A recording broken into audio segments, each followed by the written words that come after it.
ಭವದವೋಷ್ಣೇನ ತತಪ್ಯಮಾನಾನ್ ಭುವಿ ಪರಂ ನಾಥಮ ಅಪ್ರೇಕ್ಷಮಾಣಾನ್ ಭುವನಮಾನ್ಯೇನ ಚ ಅನ್ಯೇನ ದೋಷ್ಣ ಭವತು ಭೀರ್ಮಾ ಇತಿ ನ ಸಂತ್ವಯಂತಂ ಪ್ರಣತವಾನ್ ಪ್ರಾಣಿನಾಂ ಪ್ರಾಣಭೂತಂ ಪ್ರಣತಿಭಿಃ ಪ್ರೀಣಯೇ ಪೂರ್ಣಬೋಧಂ.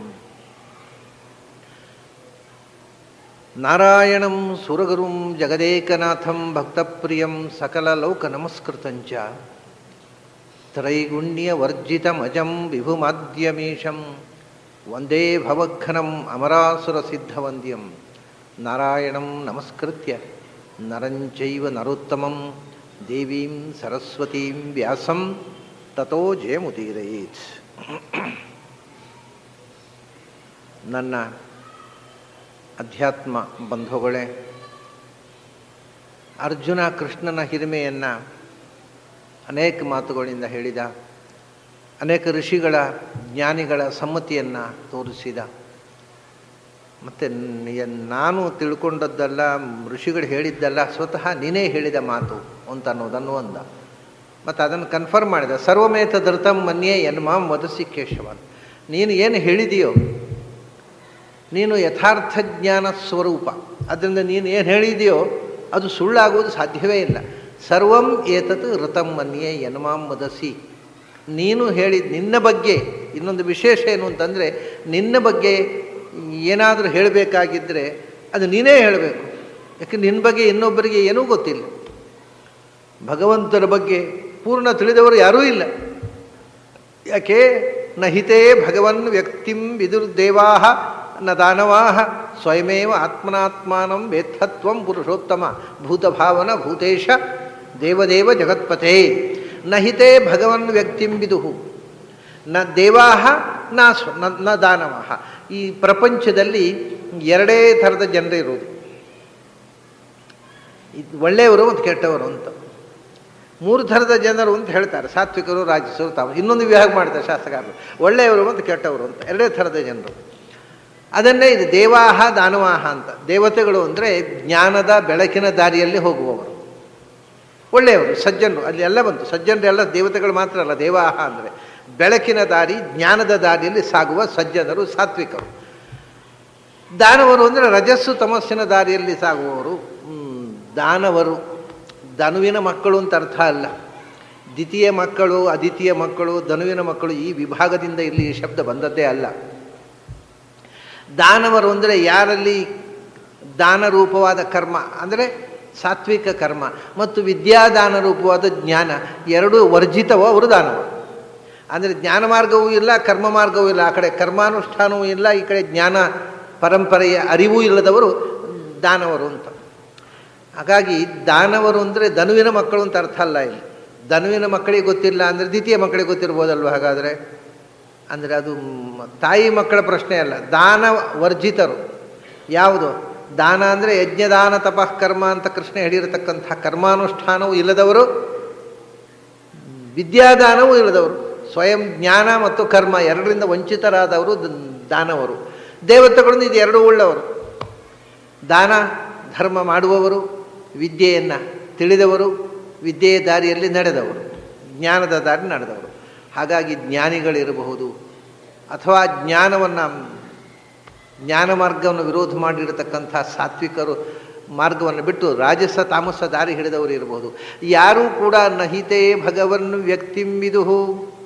ನಿನ್ನ ಅರಿವಿನ ಅಭಿವ್ಯಕ್ತಿ ಹೇಗೆ, ಏನು, ಎಂತು? ಭಗವಂತನ ಅಭಿವ್ಯಕ್ತಿ, ಅವತಾರ. ನಿನ್ನ ಮೂಲ ರೂಪ ಬಿಡು, ನಿನ್ನ ಅವತಾರ ಏನು ಅಂತ ಅರ್ಥ ಆಗೋದಿಲ್ಲ. ನೀನು ಅವತರಿಸಿದಿ, ಆ ಅವತಾರದ ಹಿನ್ನೆಲೆ, ಆ ಅವತಾರದ ಹಿರಿಮೆ, ಅವತಾರದ ಉದ್ದೇಶ, ಅಲ್ಲಿ ನಡ್ಕೊಂಡ ನಡೆಯ ಅರ್ಥ ಒಂದೂ ತಿಳಿಯೋದಿಲ್ಲ.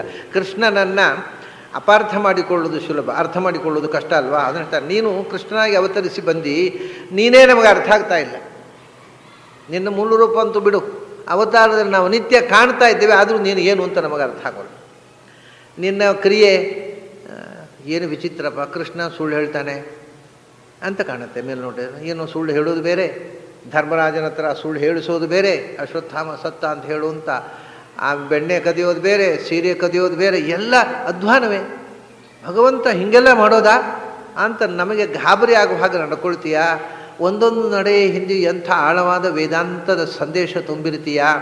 ಶ್ರುತಿಗಳು ಕೂಡ ಅರ್ಥ ಮಾಡಿಕೊಳ್ಳದ ಅರ್ಥದ ಆಳ ನಿನ್ನ ಒಂದೊಂದು ಕ್ರಿಯೆ ಹಿಂದೆ ತುಂಬಿರುತ್ತೆ. ನಮಗೆ ಅದೇ ತಿಳಿಯೋದಿಲ್ಲ, ನಾವು ಹೇಗೆ ಅರ್ಥ ಮಾಡಬೇಕು? ಯಾರು ದೇವತೆಗಳು, ಯಾವ ಋಷಿಗಳು, ಯಾವ ಮಂದಿ ನಿನ್ನನ್ನು ವರ್ಣಿಸಬೇಕು? ಅಲ್ಲಿ ದೇವರು ದಾನವರು ಅಂತ ಯಾಕೆ ಹೇಳಿದ್ದು ಅಂದರೆ, ಎರಡು ಥರ ಜನರು ಇರ್ತಾರೆ ಲೋಕದಲ್ಲಿ. ಒಂದು ಅದಕ್ಕೋಸ್ಕರ ಬೇಕು ಅಂತ ಎರಡು. ದಾನವರು ಅಂದರೆ ನೀವು ಅರಿವಿನ ದಾರಿ ಬಿಟ್ಟವರು, ಅವ್ರಿಗೆ ಗೊತ್ತಾಗಲ್ಲ ಅಂತ ಯಾಕೆ ಹೇಳಬೇಕು ಅಂತ. ಅದು ಹೇಳಬೇಕು. ಯಾಕೆಂದರೆ ಎರಡು ಥರದ ಜನ ಇರ್ತಾರೆ.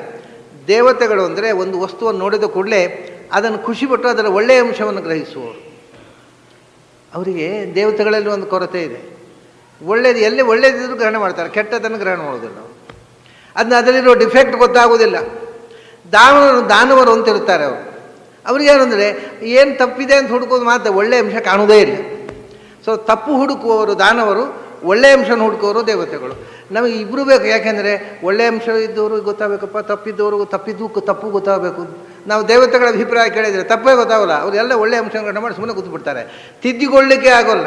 ಇದು ಲೋಕದ ರೀತಿಯಿಂದ ಅರ್ಜುನ ಹೇಳೋದು. ಒಂದು ವಸ್ತುವನ್ನು ಗ್ರಹಣ ಮಾಡಬೇಕಾಗಿದ್ದರೆ ಅದರ ಗುಣ ಹೇಳುವವರು ಬೇಕು, ಅದರ ದೋಷ ಹೇಳುವವರು ಬೇಕು. ಗುಣ ಹೇಳುವವರು ಸಾಮಾನ್ಯ ಸಜ್ಜನರು, ಅವರ ದೋಷ ಎಲ್ಲರ ಹತ್ರ ಇರುತ್ತೆ. ಹೇಳ್ತಾನೆ ಅಂದರೆ ನನಿಮ ಸಂತ್ಯಕತ್ರ ಸರ್ವೇ ಗುಣ. ಅಲ್ಲ, ನೀವು ದೋಷ ಹುಡುಕಿದ್ರೆ ದೋಷ ಇಲ್ಲದವರು ಯಾರಿದ್ದಾರ್ರಿ? ಅದೆಲ್ಲ ಹೇಳಬೇಕಾದ ಮಾತು, ಅದರಲ್ಲಿರುವ ಒಳ್ಳೆಯ ಅಂಶ ಹೇಳಿ ಅಂತ ಹೇಳ್ತಾರೆ ಸಜ್ಜನರು. ದುರ್ಜನರೇ ಹಾಗಲ್ಲ, ಒಳ್ಳೆಯ ಅಂಶ ಬಿಡ್ರಿ, ಅದರಲ್ಲಿ ದೋಷ ಏನಿದೆ ಹುಡುಕ್ರಿ. ಆ ಕಡೆ ಇದ್ದದ್ದು ಇಲ್ಲದ್ದು ದೋಷವನ್ನು ಹುಡುಕಿ ಒದ್ದಾಟಪಟ್ಟು ಅದನ್ನು ದೋಷ ಹುಡುಕೋದಕ್ಕೆ ಇಡೀ ಜೀವಮಾನ ಹಾಳು ಮಾಡ್ಕೋತಾರೆ ಕೆಲವರು. ಇನ್ನೊಬ್ಬರಲ್ಲಿ ಏನು ದೋಷ ಸಿಗುತ್ತೆ ಹುಡುಕೋದು. ಕಡೆಗೆ ಹುಡುಕದೆ ಸಿಗದೇ ಇದ್ದರೆ ಏನಾದರೂ ಕಷ್ಟಪಟ್ಟು ಯಾವುದಕ್ಕಾದ್ರೂ ಒಂದು ದೇವ್ರ ದೋಷ ಅಂತ ಹೆಸರಿಟ್ಟು ಅದನ್ನು ದೋಷವನ್ನು ಹುಡುಕೋದು. ಇದು ದಾನವರ ಸ್ವಭಾವ. ಹಾಗಾಗಿ ಒಂದು ವಸ್ತುವಿನಲ್ಲಿರುವ ದೋಷವನ್ನು ಅವರು ಹುಡುಕ್ತಾರೆ ದಾನವರು. ಅದು ಒಳ್ಳೆಯ ಅಂಶ ದೇವತೆಗಳು ಹುಡುಕ್ತಾರೆ. ಇಬ್ಬರದ್ದು ಅಭಿಪ್ರಾಯ ಸಂಗ್ರಹ ಮಾಡಿದ್ರೆ ಎಷ್ಟು ಪರ್ಸೆಂಟ್ ಒಳ್ಳೆಯದು, ಎಷ್ಟು ಪರ್ಸೆಂಟ್ ಕೆಟ್ಟದ್ದು ಅಂತ ಗೊತ್ತಾಗ್ಬಿಡುತ್ತೆ.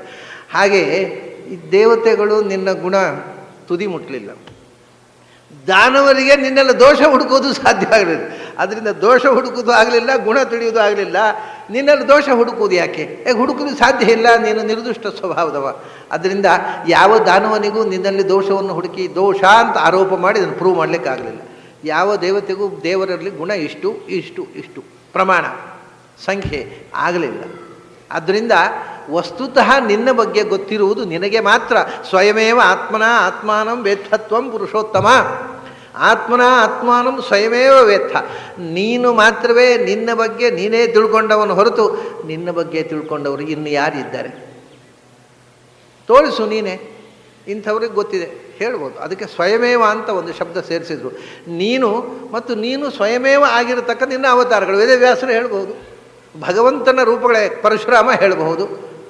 ಸ್ವಯಮೇವ ನೀನಾಗಿಯೇ ಹೇಳಬೇಕು ಹೊರತು ನಿನ್ನ ಅವತಾರ ರೂಪಗಳಲ್ಲಿ ಇನ್ಯಾವುದು ಹೇಳಬೇಕು ಹೊರತು ಭಗವಂತನ ಅಲ್ಲದವನು ಭಗವಂತನ ಬಗ್ಗೆ ಹೀಗೆ ದೇವರು ಅಂದರೆ ಹೀಗೆ ಅಂತ ಹೇಳುವುದು ಸಾಧ್ಯ. ಗೊತ್ತಿರುವುದು ನಿನ್ನ ಬಗ್ಗೆ ಗೊತ್ತಿರುವುದು ನಿನಗೆ, ನಿನ್ನ ರೂಪಗಳಿಗೆ, ನಿನ್ನ ಅನಂತ ರೂಪಗಳಿಗೆ. ಸ್ವಯಮೇವ ಆತ್ಮಾನಂ ವೇತ್ತತ್ವಂ. ಯಾಕೆಂದರೆ ನೀನು ಪುರುಷೋತ್ತಮ. ಈ ಪುರುಷೋತ್ತಮ ಅನ್ನುವ ಶಬ್ದಕ್ಕೆ ಕೃಷ್ಣನೇ ಮುಂದೆ ಅರ್ಥ ಹೇಳ್ತಾನೆ ನೋಡಿ. ದ್ವಾವಿಮೌ 15ನೇ ಅಧ್ಯಾಯದಲ್ಲಿ ಬರುತ್ತೆ. ದ್ವಾವಿಮೌ ಪುರುಷೋ ಲೋಕೆ ಕ್ಷರಶ್ಚಾಕ್ಷರ ಏವಚ ಕ್ಷರ ಸರ್ವಾಣಿ ಭೂತಾನಿ ಕೂಟಸ್ಥೋಕ್ಷರ ಉಚ್ಯತೆ ಉತ್ತಮ ಪುರುಷಸ್ತ್ವನ್ಯಃ ಪರಮಾತ್ಮೇತ್ಯುದಾಹೃತಃ ಯೋ ಲೋಕತ್ರಯಮಾವೇಶ್ಯ ಬಿಭರ್ತ್ಯವ್ಯಯ ಈಶ್ವರಃ ಯಸ್ಮಾತ್ ಕ್ಷರಮತೀತೋಹಂ ಅಕ್ಷರಾದಪಿ ಚೋತ್ತಮಃ ಅತೋಸ್ಮಿ ಲೋಕೆ ವೇದೇ ಚ ಪ್ರಥಿತಃ ಪುರುಷೋತ್ತಮಃ. ಪೂರ್ಣ ಪುರುಷೋತ್ತಮ ಶಬ್ದದ ಅರ್ಥವನ್ನು ಅವನೇ ಹೇಳಿಬಿಟ್ಟ. ಈ ಪ್ರಪಂಚದಲ್ಲಿ 2 ಥರದ ಪುರುಷರು ಇದ್ದಾರೆ. 2 ಥರದ ಪುರುಷರು ಪ್ರಪಂಚದಲ್ಲಿ. ಭಗವಂತನ ಆಡಳಿತಕ್ಕೆ ಒಳಪಟ್ಟ ಈ ಸೃಜ್ಯ ಪ್ರಪಂಚದಲ್ಲಿ, ವಿಶ್ವದಲ್ಲಿ 2 ಥರದ ಪುರುಷರಿದ್ದಾರೆ. ಯಾರು? ಕ್ಷರ ಪುರುಷರು ಮತ್ತು ಅಕ್ಷರ ಪುರುಷರು ಅಂತ. ಕ್ಷರ ಪುರುಷರು ಅಂದರೆ ಯಾರ ಪುರುಷ ಕ್ಷರವೋ ಅಥವಾ ಯಾರ ಪುರ ಕ್ಷರವೋ ಅವರು ಕ್ಷರ ಪುರುಷರು. ಪುರ ಅಂದರೆ ದೇಹ, ಬಿದ್ದು ಹೋಗುವ ದೇಹದಲ್ಲಿರುವವರು, ಹುಟ್ಟು ಸಾವುಗಳಿಗೆ ಒಳಗಾದವರು ನಾವೆಲ್ಲರೂ. ಸಮಸ್ತ ಬ್ರಹ್ಮದೇವರಿಂದ ಹಿಡಿದು ಎಲ್ಲ ಕ್ಷರಪುರುಷರೇ. ಚತುರ್ಮುಖನಿಂದ ಹಿಡಿದು ತೃಣಾಂತ ಜೀವಜಾತ ಎಲ್ಲವೂ ಕ್ಷರ. ಯಾಕೆಂದರೆ ಕ್ಷರಪುರದಲ್ಲಿ ಇರುವವರು. ಕ್ಷರವಾದ ಪುರ, ಕ್ಷರ ಅಂದರೆ ನಾಶ ಅಂತ ಅರ್ಥ. ಕ್ಷರಣಂ ವಿನಾಶ. ಕ್ಷರ ವಿನಾಶ ಸಂತತ ದಾನಯೋ ಅಂತ ಧಾತು. ಕ್ಷರ ವಿನಾಶೇ ಅಂದ ಕ್ಷರತಿ ಅಂದರೆ ನಾಶಗೊಳ್ಳುವಂಥದ್ದು. ಯಾವುದು ಕ್ಷರತಿ ನಾಶಗೊಳ್ಳುತ್ತೋ ಅಂಥ ಪುರುಷ, ಅಂಥ ದೇಹವುಳ್ಳವರು. ಆದ್ದರಿಂದ ಹುಟ್ಟು ಸಾವುಗಳಿಗೆ ಒಳಗಾದ ದೇಹದೊಳಗೆ ಸೇರಿಕೊಂಡು ಹುಟ್ಟುತ್ತಾ ಸಾಯ್ತಾ ಇರುವವರು, ನಶ್ವರವಾದ ದೇಹದಲ್ಲಿ ಬದ್ಧರಾದ ಸಂಸಾರಿ ಜೀವಗಳು, ಅವರು ಕ್ಷರರು. ಇನ್ನು ಅಕ್ಷರ ಅಂದರೆ ಅಂಥ ಕ್ಷರಪುರದಲ್ಲಿ ಇರದವರು, ಸಾಯುವ ಹುಟ್ಟು ಸಾವುಗಳಿಗೆ ಒಳಗಾದ ನಶ್ವರವಾದ ಪಾಂಚಭೌತಿಕವಾದ ದೇಹದ ಒಳಗೆ ಇಲ್ಲದೇ ಇರುವವರು, ಅಕ್ಷರವಾದ ಪುರದಲ್ಲಿ ಇರುವವರು ಅಕ್ಷರ ಪುರುಷರು. ಅಕ್ಷರ ಪುರುಷರು ಯಾರಪ್ಪ? ಅಕ್ಷರ ಪುರುಷರು ಅಂದರೆ ಈಗ ನಾವೇ ಮುಕ್ತಿಗೆ ಹೋದ್ಮೇಲೆ ಅಕ್ಷರ ಪುರುಷರಾಗ್ಬೋದು. ಆಮೇಲೆ ಹುಟ್ಟು ಸಾಯುವ ದೇಹ ಇಲ್ಲ, ಜ್ಞಾನಾನಂದಮಯವಾದ ಶರೀರ. ಈ ಬ್ರಹ್ಮಾದಿ ದೇವತೆಗಳೇ ಮುಕ್ತರಾದ ಮೇಲೆ ಅಕ್ಷರ ಪುರುಷರಾಗಬಹುದು. ಅದು ಒಂದು ಮುಖ. ಆದರೆ ಕಾಯಂ ಅಕ್ಷರ ಪುರುಷರಲ್ಲ, ಅವರು ಕ್ಷರ ಪುರುಷರಾಗಿ ಅಕ್ಷರ ಪುರುಷರಾಗುವವರು. ಕಾಯಂ ಅಕ್ಷರ ಪುರುಷ ಅಂದರೆ ಯಾರು ಅಂದರೆ ಒಂದೇ ವ್ಯಕ್ತಿ ಇರೋದ್ರಿ ಕಾಯಂ ಅಕ್ಷರ ಪುರುಷ. ಯಾರು? ಲಕ್ಷ್ಮಿ. ಅವಳು ಅಕ್ಷರ ಪುರುಷ. ನೋಡಿ, ಪುರುಷ ಅಂದರೆ ಗಂಡಸು ಅಂತ ಅರ್ಥ ಅಲ್ಲ ಅನ್ನೋದಕ್ಕೆ ಬಹಳ ದೊಡ್ಡ ಪ್ರೂಫ್ ಇದು. ವೇದಾಂತದಲ್ಲಿ ಪುರುಷ ಅಂದರೆ ಭಗವಂತನ ಸನ್ನಿಧಾನಕ್ಕೆ ಪಾತ್ರವಾದಂಥ ಸಾಧನ ಶರೀರದಲ್ಲಿ ಇರತಕ್ಕಂಥ ವ್ಯಕ್ತಿ, ಭಗವಂತನ ಸದಾ ಉಪಾಸನೆ ಮಾಡ್ತಕ್ಕ ಪುರದಲ್ಲಿ ಇರುವವಳು ಲಕ್ಷ್ಮಿ. ಆದರೆ ಅವಳ ದೇಹ ಜ್ಞಾನಾನಂದಮಯ, ಅದಕ್ಕೆ ನಾಶ ಇಲ್ಲ. ಪ್ರಾಕೃತವಾದ ಪಂಚಭೂತಗಳಿಂದ ನಿರ್ಮಿತವಾದ ಮಣ್ಣು ನೀರು ಬೆಂಕಿಯಿಂದ ರೂಪುಗೊಂಡ ತಾಯಿಯ ಹೊಟ್ಟೆಯಲ್ಲಿ ಬೆಳೆದು ಬಂದ ದೇಹ ಅಲ್ಲ ಅದು ನಿತ್ಯವಾದ ಶರೀರ. ಒಬ್ಬಳಿಗೆ ಲಕ್ಷ್ಮಿಗೆ ಮಾತ್ರವೇ ನಿತ್ಯ ಶರೀರ, ಬ್ರಹ್ಮಾದಿಗಳಿಗೆಲ್ಲ ನಶ್ವರ ಶರೀರ. ಆದ್ದರಿಂದ ಅಕ್ಷರ ಪುರುಷಳು ಅಷ್ಟೇ, ಅಕ್ಷರ ಪುರುಷರೂ ಇಲ್ಲ.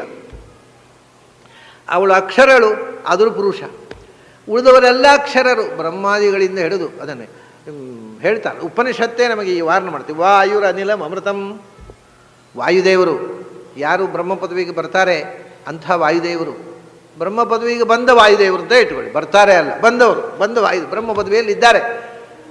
ಅವರಿಗೆ ಅನಿಲ ಅಂತ ಹೆಸರು. ಎಂದರೆ ಭಗವಂತನ ನೆಲೆ, ಅಧಿಷ್ಠಾನ, ಭಗವಂತನ ಮುಖ್ಯ ಪ್ರತೀಕ ಅವರು. ಅವನಲ್ಲಿ ಭಗವಂತನನ್ನು ಉಪಾಸನೆ ಮಾಡುತ್ತೆ. ಯಾಕೆ ಎಂದರೆ ಭಗವಂತ ಅಮೃತ. ಅಂಥ ಭಗವಂತನನ್ನು ಅಮೃತವಾದ ಪ್ರತೀಕವೂ ಅಮೃತ ಆಗಿರಬೇಕು. ಅದಕ್ಕೆ ವಾಯುದೇವರು ಅಮೃತ, ಸಾವಿಲ್ಲದವರು. ಆದ್ದರಿಂದ ವಾಯುದೇವರು ಸಾವಿಲ್ಲದವರು. ಅದರಿಂದ ವಾಯುದೇವರ ಪ್ರತೀಕದಲ್ಲಿ ಭಗವಂತನ ಉಪಾಸನೆ ಮಾಡುವ ಅಂತ ಹೇಳಿ. ಆದರೆ ಸಾವಿಲ್ಲದವರು ಅಂದರೆ ನಿಮ್ಮ ಲೆಕ್ಕಾಚಾರದಲ್ಲಿ ಅಷ್ಟೇ. ವಾಯುದೇವರಿಗೂ ಸಾವುಂಟು. ಅಥೇದಂ ಭಸ್ಮಾಂತಂ ಶರೀರಂ ತಂದ್ಬಿಟ್ಟು ವಾಯುದೇವರಿಗೆ ಸಾವಿಲ್ಲ ಅಂತ ನಾವು ಹೇಳಿದೆವು, ಅಮೃತ ಪ್ರತೀಕ ಅಂತ. ಅಂಥ ಭಗವಂತನ ಮುಖ್ಯ ಪ್ರತೀಕರಾಗಿ ಅಮೃತ ಅನ್ನಿಸ್ಕೊಂಡು ವಾಯುದೇವರು ಒಂದು ದಿವಸ ಸಾಯಬೇಕು. ಯಾವಾಗ? ಅವರು 100 ವರ್ಷ ಬ್ರಹ್ಮ ಪದವಿಯಲ್ಲಿ ಒಂದು ಕಲ್ಪ ಆದಮೇಲೆ, 31,104,000 ಕೋಟಿ ವರ್ಷ ಆದಮೇಲೆ ಅವರು ಕೂಡ ಈ ದೇಹ ಬಿಟ್ಟೇ ಹೋಗಬೇಕು. ಮೋಕ್ಷಕ್ಕೆ ಹೋಗುವಾಗ ಸದೇಹ ಅಥೇದಂ ಬ್ರಹ್ಮಣೋಪಿ ಶರೀರಂ ಭಸ್ಮಾಂತಂ. ಅದು ಕೂಡ ಭಗವಂತನ ಸಂಕರ್ಷಣಾಗ್ನಿಯಲ್ಲಿ ಬ್ರಹ್ಮದೇವರ ಪಾಂಚಭೌತಿಕ ಶರೀರವು ಸುಟ್ಟು ಹೋಗಬೇಕು. ಅವರು ಎಲ್ಲ ಸುಟ್ಟು ಶುದ್ಧ ಚಿನ್ಮಯರಾಗಿ ಹೋಗಬೇಕು. ಹಾಗಾಗಿ ಬ್ರಹ್ಮದೇವರು ಬ್ರಹ್ಮಾದಯ ಶರೀರ ಕ್ಷರಣಾತ್ ಕ್ಷರಾಹ, ಇವರೆಲ್ಲರೂ ಕ್ಷರ ಪುರುಷರು, ಸಮಸ್ತ ಜೀವರು. ಮೋಕ್ಷಕ್ಕೆ ಹೋದ ಮೇಲೆ ಅವರು ಅಕ್ಷರ ಪುರುಷರಾಗಬಹುದು. ಆದರೂ ಶಾಶ್ವತ ಕ್ಷರ ಪುರುಷರೇ ಅವರು ಮೊದಲೆಲ್ಲ, ಆಮೇಲೆ ಅಕ್ಷರ ಪುರುಷ. ಲಕ್ಷ್ಮಿ ಒಬ್ಬಳೇ ಶಾಶ್ವತವಾದ ಅಕ್ಷರ ಪುರುಷ. ಲಕ್ಷ್ಮಿ ಅಕ್ಷರ ಪುರುಷಳು ಮತ್ತು ಇವರು ಕ್ಷರ ಪುರುಷರು. ಹೀಗೆ ಕ್ಷರಾಕ್ಷರ ಪುರುಷರು ಅಂದರೆ ಲಕ್ಷ್ಮಿಯ ಅನಂತರ ಇರತಕ್ಕ ಪ್ರಕೃತಿ ಮತ್ತು ಪ್ರಾಕೃತ ಜಗತ್ತಿನಲ್ಲಿರತಕ್ಕ ಜೀವರು ಎಲ್ಲ ಆಗೋಯ್ತು. ಪ್ರಕೃತಿ ಪ್ರಾಕೃತ ಪ್ರಪಂಚ ಈ ಎರಡನ್ನು ಮೀರಿ ನಿಂತವನು ಉತ್ತಮ ಪುರುಷ. ಪುರುಷ ಅಂದರೆ ಲಕ್ಷ್ಮೀ ಅಕ್ಷರ ಪುರುಷಳು, ಬ್ರಹ್ಮಾದಿ ಜೀವರು ಕ್ಷರ ಪುರುಷರು. ಕ್ಷರಾಕ್ಷರ ಸಮತೀತ ಕ್ಷರಾಕ್ಷರನಾದ ಭಗವಂತ ಪುರುಷೋತ್ತಮ ಅಥವಾ ಉತ್ತಮ ಪುರುಷ ಅಥವಾ ಮಹಾಪುರುಷ. ಒಂದೇ ಮಹಾಪುರುಷತೆ ಚರಣಾರವಿಂದಂ ಅಥವಾ ವಂದಾಮಹೇ ಪುರುಷತೆ ಚರಣಾರವಿಂದಂ. ಪುರುಷ ಅಂದರೂ ಅವನೇ, ಪುರುಷೋತ್ತಮ ಅಂದರೂ ಅವನೇ, ಉತ್ತಮ ಪುರುಷ ಅಂದರೂ ಅವನೇ, ಮಹಾಪುರುಷ ಅಂದರೂ ಅವನೇ. ಪುರುಷೋತ್ತಮ ಅಂತ ಯಾಕೆ ಕರಿತೇವೆ ಅಂದರೆ ಈ ಎರಡು ಪುರುಷರನ್ನು ನಿಯಂತ್ರಿಸುವ ಮಹಾಶಕ್ತಿ. ಅರ್ಥಾತ್ ಏನು ಹೇಳಿದಾಗಾಯಿತು, ಲಕ್ಷ್ಮೀ ನಿತ್ಯ ಮುಕ್ತಳಾದ ಲಕ್ಷ್ಮಿಯನ್ನು, ಬ್ರಹ್ಮಾದಿ ಸಮಸ್ತ ಜೀವರನ್ನು, ಸಮಸ್ತ ಜೀವರನ್ನು ಸಂಸಾರಾವಸ್ಥೆಯಲ್ಲಿ ಮತ್ತು ಮುಕ್ತರಾದ ಮೇಲೆ ಕೂಡ ನೇಮಿಸುವಂಥ ತತ್ವ ಯಾವುದೋ ಅದು ಪುರುಷೋತ್ತಮ ತತ್ವ. ಈ ಹೆಸರು ಯಾರಿಗೂ ಇಲ್ಲ ನೋಡಿ. ನೀವು ಯಾವುದೇ ಗ್ರಂಥದಲ್ಲಿ ನೋಡಿದರೆ ಪುರುಷೋತ್ತಮ ಅನ್ನುವ ಹೆಸರನ್ನು ನಾರಾಯಣನಿಗಲ್ಲದೆ ಇನ್ನೊಂದು ದೇವತೆಗೆ ಬಳಸುವುದಿಲ್ಲ. ಈ ಬ್ರಹ್ಮ ಅನ್ನೋ ಶಬ್ದವನ್ನು ಚತುರ್ಮುಖನೇ ಬಳಸ್ತಾರೆ, ಬೇರೆ ಬೇರೆ ಶಬ್ದಗಳು ಬೇರೆ ಬೇರೆ ಕಡೆ ಬಳಸ್ತಾರೆ. ಆದರೆ ಪುರುಷೋತ್ತಮ ಅನ್ನುವ ಶಬ್ದವನ್ನು ಸಾಮಾನ್ಯವಾಗಿ ಪುರುಷ ಶಬ್ದವನ್ನೇ, ಪುರುಷ ವಿಧಮಪಿ ಜೈನಮಧೀಯತೆ, ಪುರುಷ ಶಬ್ದ ಬಹಳ ತಮಾಷೆ. ಎಲ್ಲಿ ನೀವು ಇಡೀ ಬ್ರಹ್ಮಸೂತ್ರದಲ್ಲಿ ಭಗವಂತನ ನಾನಾ ನಾಮಗಳ ಸಮನ್ವಯ ಮಾಡಿದ್ದಾರೆ. ಪ್ರಥಮಾಧ್ಯಾಯದಲ್ಲಿ ಸರ್ವಶಬ್ದ ಸಮನ್ವಯ ಮಾಡಿ ಭಗವಂತ ಸರ್ವಶಬ್ದ ವಾಚ್ಯ ಅಂತ ಎಲ್ಲ ಶಬ್ದಗಳನ್ನು ಸಮನ್ವಯ ಮಾಡಿದ್ದಾರೆ. ಬಹಳ ಮುಖ್ಯವಾದ ಒಂದು ಶಬ್ದವನ್ನು ಸಮನ್ವಯ ಮಾಡಲೇ ಇಲ್ಲ, ನೀವು ಗಮನಿಸಿ. ಯಾವುದು? ಸಮಸ್ತ ವೇದಗಳ ಸಾರ ಯಾವುದು? ಪುರುಷ ಸೂಕ್ತ. ಅದು ಪುರುಷ ಶಬ್ದವನ್ನೇ ಸಮನ್ವಯ ಮಾಡಲಿಲ್ಲ ಅಲ್ಲಿ. ಪುರುಷ ಶಬ್ದ ಸಮನ್ವಯ ಮಾಡಿಬಿಟ್ರೆ ಪುರುಷಸೂತ್ರ ಭಗವತ್ಪುರ ಆಯಿತು. ಪುರುಷಸೂತ್ರ ವಿಸ್ತಾರವಾದ 3 ವೇದಗಳು ಭಗವತ್ಪುರ ಅಂತ ಸುಲಭದಲ್ಲಿ ವಾದ ಮಾಡಬಹುದಿತ್ತು. ಪುರುಷ ಶಬ್ದವನ್ನು ಪೂರ್ವಪಕ್ಷವೇ ಇಲ್ಲ. ಪುರುಷ ಶಬ್ದ ವಿಷ್ಣುಪರ ಅಲ್ಲ ಅಂತ ಪೂರ್ವಪಕ್ಷ ಇದ್ದರೆ ಅಲ್ವ ಅದಕ್ಕೆ ಉತ್ತರ ಒಳ್ಳೆಯ ಸೂತ್ರ. ಪುರುಷ ಶಬ್ದ ವಿಷ್ಣುವಾಚಕ ಅನ್ನುವುದು ಸಮಸ್ತರಿಗೂ ಸಮ್ಮತವಾದಂಥ ಸಂಗತಿಯಾಗಿತ್ತು, ವಿವಾದವೇ ಹೇಳಲಿಲ್ಲ. ಅಲ್ಲ, ಶಿವನಿಗೆ ಅವನಿಗೆ ತತ್ಪುರುಷ ಅಂತ ಹೆಸರು. ಪುರುಷ ಅಲ್ರಿ, ಪುರುಷನ ಸಂಬಂಧಿಯಾದ ಪುರುಷ, ತತ್ಪುರುಷ ಅವನು, ಬರೇ ಪುರುಷ ಅಲ್ಲೇ ಅಲ್ಲ. ಹೀಗೆ ಪುರುಷ ಶಬ್ದ ನಿರ್ವಿವಾದವಾಗಿ ವಿಷ್ಣುವಾಚಕ ಆಗಿದ್ದದ್ದರಿಂದ ಆ ಶಬ್ದದ ಬಗ್ಗೆ ಪೂರ್ವಪಕ್ಷ ಮಾಡಿ ಉತ್ತರ ಕೊಡಲಿಕ್ಕೆ ಹೋಗಲಿಲ್ಲ ವ್ಯಾಸರು. ಸೊ ಅದೊಂದು ಪುರುಷ ಶಬ್ದ ಸಮನ್ವಯ ಮಾಡಲಿಲ್ಲ. ಯಾಕೆಂದರೆ ಪುರುಷ ಅಂದರೆ ಯಾರು ನೋಡಿ ಚರ್ಚೆಯೇ ಇರಲಿಲ್ಲ. ಚರ್ಚೆ ಇದ್ದರೆ ಉತ್ತರ ಕೊಡಬೇಕು. ಈಗ ಎಲ್ಲಿಯಾದರೂ ವೇದವ್ಯಾಸರು ಸೂತ್ರ ಬರೆಯುವುದಿದ್ದರೆ ಪುರುಷ ಶಬ್ದ ಸಮನ್ವಯ ಮಾಡಬೇಕಾಗುತ್ತೆ. ಯಾಕೆಂದರೆ ಅದು ಎಲ್ಲ ಬೇರೆ ಬೇರೆ ಮತದವರು ಅದಕ್ಕೆ ಬೇರೆ ಬೇರೆ ಅರ್ಥ ಮಾಡಿ ಅದು ವಿಷ್ಣುವಾಚಕ ಅಲ್ಲ ಅಂತ ಒಂದು ಅಪವಾದ ಹೊರಡಿಸಿದ್ದಾರೆ. ಆಗ ಶುದ್ಧವಾದ ವೈದಿಕ ಸಂಪ್ರದಾಯ ಇದ್ದಾಗ ಪುರುಷ ಶಬ್ದಕ್ಕೆ ಏನು ಅರ್ಥ ಅನ್ನೋ ವಿವಾದವೇ ಇರಲಿಲ್ಲ. ಈಗ ನಾರಾಯಣ ಅಂದರೆ ಏನು ಅರ್ಥ ಅಂತ ಚರ್ಚೆ ಇರಲಿಲ್ಲ. ಹಾಗೆ ಹರಿ ವಿಷ್ಣು ಅಂದರೆ ಏನು ಅರ್ಥ ಅದನ್ನು ಸಮನ್ವಯ ಮಾಡಬೇಕಾ? ನಾರಾಯಣ ಶಬ್ದವನ್ನು ಸಮನ್ವಯ ಮಾಡಲಿಲ್ಲ, ವಿಷ್ಣು ಶಬ್ದವನ್ನು ಸಮನ್ವಯ ಮಾಡಲಿಲ್ಲ, ಹರಿ ಶಬ್ದವನ್ನು ಸಮನ್ವಯ ಮಾಡಲಿಲ್ಲ, ಹಾಗೇನೆ ಪುರುಷ ಶಬ್ದವನ್ನು ಸಮನ್ವಯ ಮಾಡಲಿಲ್ಲ. ಹಾಗಾಗಿ ಅದಷ್ಟೇ ಅಲ್ಲ, ಇನ್ನೂ ತಮಾಷೆ ಉಂಟು. ಓಂಕಾರವನ್ನು ಸಮನ್ವಯ ಮಾಡಲಿಲ್ಲ, ಬ್ರಹ್ಮಶಬ್ದವನ್ನು ಸಮನ್ವಯ ಮಾಡಲಿಲ್ಲ. ಬ್ರಹ್ಮಶಬ್ದ ಇರುವುದರಿಂದ ಇದು ವಿಷ್ಣುಪರ ಅಂತ ಶುರು ಮಾಡ್ತಾರೆ ಹೊರತು ಬ್ರಹ್ಮಶಬ್ದವನ್ನು ವಿಷ್ಣುಪರ ಅಂತ ಸಮರ್ಥನೆ ಮಾಡೋ ಸೂತ್ರ ಇಲ್ಲ. ತಂ ಬ್ರಹ್ಮೇತ್ಯಾಚಕ್ಷತೆ ಎಂದು ಪೂರ್ವಮೀಮಾಂಸಾದಲ್ಲಿದೆ. ತಂ ಬ್ರಹ್ಮೇತ್ಯಾಚಕ್ಷತೆ ಸವಿಷ್ಣು ವಿಷ್ಣುರೇವಹಿ ತಚ್ಛ್ರುತೇ ತಂ ಬ್ರಹ್ಮೇತ್ಯಾಚಕ್ಷತೆ, ವಿಷ್ಣುವಿಗೆ ಬ್ರಹ್ಮ ಅಂತ ಹೆಸರಲ್ವಾ ಅಂತ ದೇವಮೀಮಾಂಸಾದಲ್ಲಿ ಸೂತ್ರ ಇದಿರುತ್ತೆ, ವೇದವ್ಯಾಸರು ಸೂತ್ರ ಬರಲಿಲ್ಲ. ಅಂದರೆ ಇಲ್ಲಿ ಬ್ರಹ್ಮಮೀಮಾಂಸಾದಲ್ಲಿ ಅಂತಹ ಸೂತ್ರ ರಚನೆ ಮಾಡಿ ಸೇರಿಸಲಿಲ್ಲ.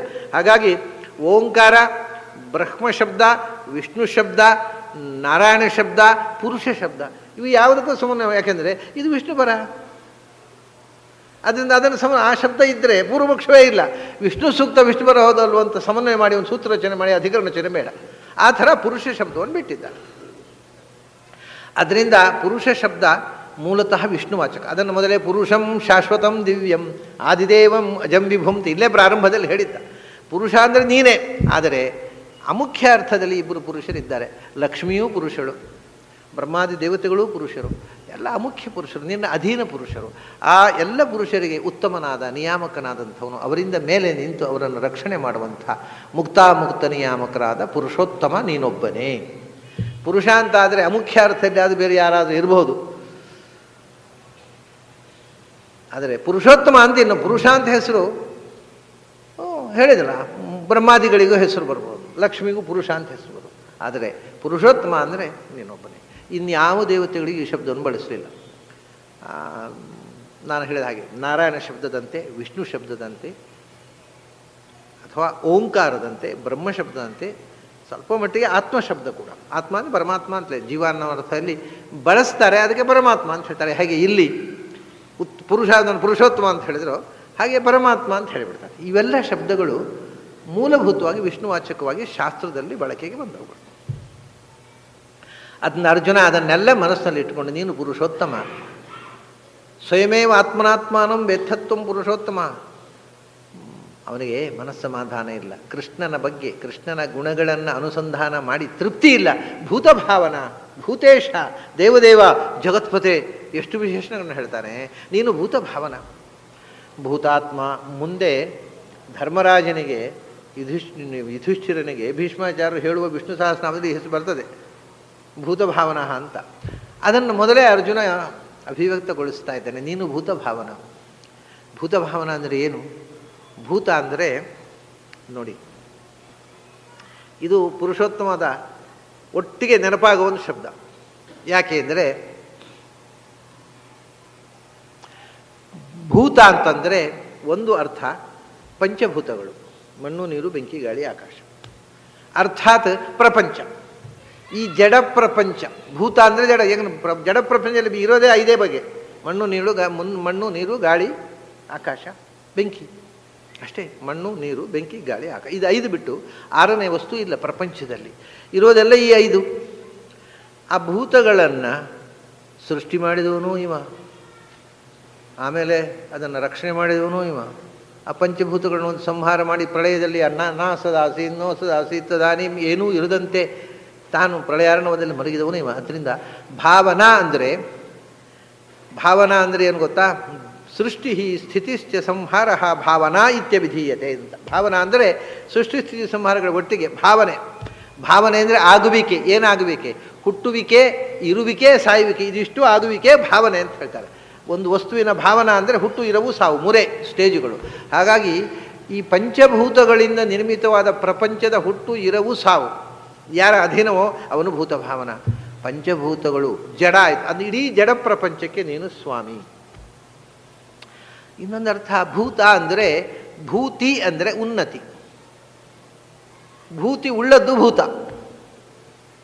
ಭೂತ ಶಬ್ದಕ್ಕೆ ಅರ್ಥ ಭೂತಿ ಉಳ್ಳದ್ದು ಅಂತ.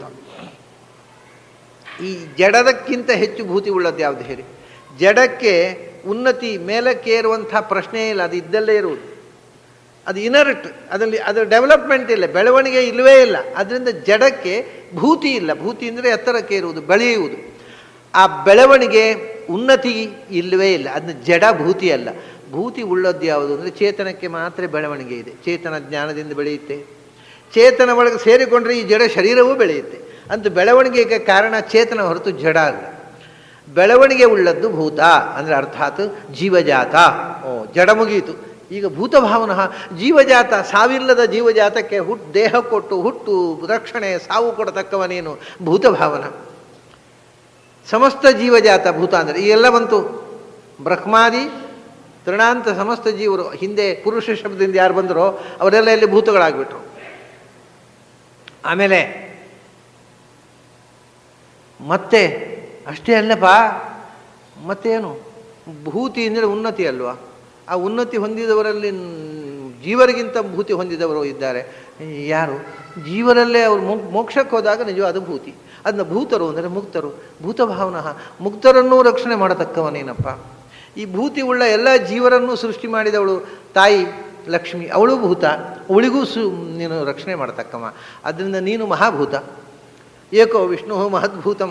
ಹೇಗೆ ನೀನು ಪುರುಷ ಮಹಾಪುರುಷ ಆದಿಯೋ ಹಾಗೆ ಈ ಎಲ್ಲ ಭೂತಗಳಿಗೆ ಮಹಾಭೂತ ನೀನು. ನೀನು ಎಲ್ಲಕ್ಕಿಂತ ಎತ್ತರದಲ್ಲಿ ನಿಂತವ. ಮಹಾಭೂತ ಭೂತಿ ಅಂತಂದರೆ ಲಕ್ಷ್ಮೀ ಹೆಸರು. ಭೂತಿರು ಮಹಾಲಕ್ಷ್ಮೀ ಅಂತ. ಅವಳ ಪತಿಯಾದ ನೀನು ದೊಡ್ಡ ಭೂತ. ಹೀಗೆ ಭೂತ ನಾಮಕನಾಗಿ ಎಲ್ಲ ಭೂತಗಳ ಒಳಗೆ ಜಡಭೂತ, ಚೇತನ, ಜೀವಜಾತ, ಲಕ್ಷ್ಮಿ, ಮುಕ್ತರು ಎಲ್ಲರ ಒಳಗೂ ಇದ್ದು ಎಲ್ಲರನ್ನ ರಕ್ಷಣೆ ಮಾಡುವವ ಮತ್ತು ಸೃಷ್ಟಿ ಸ್ಥಿತಿ ಸಂಹಾರಗಳನ್ನು. ಲಕ್ಷ್ಮಿಗೆ ಸೃಷ್ಟಿ ಸ್ಥಿತಿ ಸಂಹಾರ ಏನಪ್ಪ? ಸೃಷ್ಟಿ ಅಂದರೆ ಹುಟ್ಟುವುದು ಅಂದರೆ ಈಗ ಜೀವನಿಗೆ ಸೃಷ್ಟಿ ಹೇಗೆ? ಜೀವ ಹುಟ್ಟಲಿಲ್ಲ, ಆದರೆ ಮನುಷ್ಯ ಜೀವ ಹುಟ್ಟುತ್ತಾನೆ ಅಂತ ಹೇಳೋಲ್ಲ ನಾವು. ಅಯ್ಯೋ, ಹುಟ್ಟುವುದು ಅಂದರೆ ಸ್ವರೂಪದಿಂದ ಹುಟ್ಟೋಲ್ಲ. ಆದರೆ ದೇಹ ಹುಟ್ಟಿದಲ್ಲ, ಅವನು ಹುಟ್ಟದೇ ಇದ್ದರೂ ದೇಹ ಹುಟ್ಟಿತು, ಹುಟ್ಟಿದ ದೇಹದೊಳಗೆ ಸೇರಿಕೊಂಡಲ್ವಾ ಅಂತ. ಹಾಗಾದರೆ ಏನೋ ಒಂದು ಹುಟ್ಟುವುದು ಅಂದರೆ ಸ್ವರೂಪವೇ ಹುಟ್ಟುವುದಲ್ಲ, ಏನೋ ಒಂದು ಹುಟ್ಟಿದರೆ ಸೈ. ಲಕ್ಷ್ಮಿಗೆ ಪ್ರಳಯ ಕಾಲದಲ್ಲಿ ಏನೂ ಇರಲಿಲ್ಲ, ಪ್ರಪಂಚ ಯಾವ ಪ್ರಪಂಚವೂ ಇರಲಿಲ್ಲ. ಆದ್ದರಿಂದ ವಸ್ತುವೇ ಇಲ್ಲ, ಬರೇ ಭಗವಂತನಲ್ಲಿ ಲೀನಳಾದ ಲಕ್ಷ್ಮಿಗೆ ಈ ಒಂದು ಪ್ರಪಂಚದ ಅಭಿಮಾನಿ ದೇವತೆ ಮಾಡಿದ.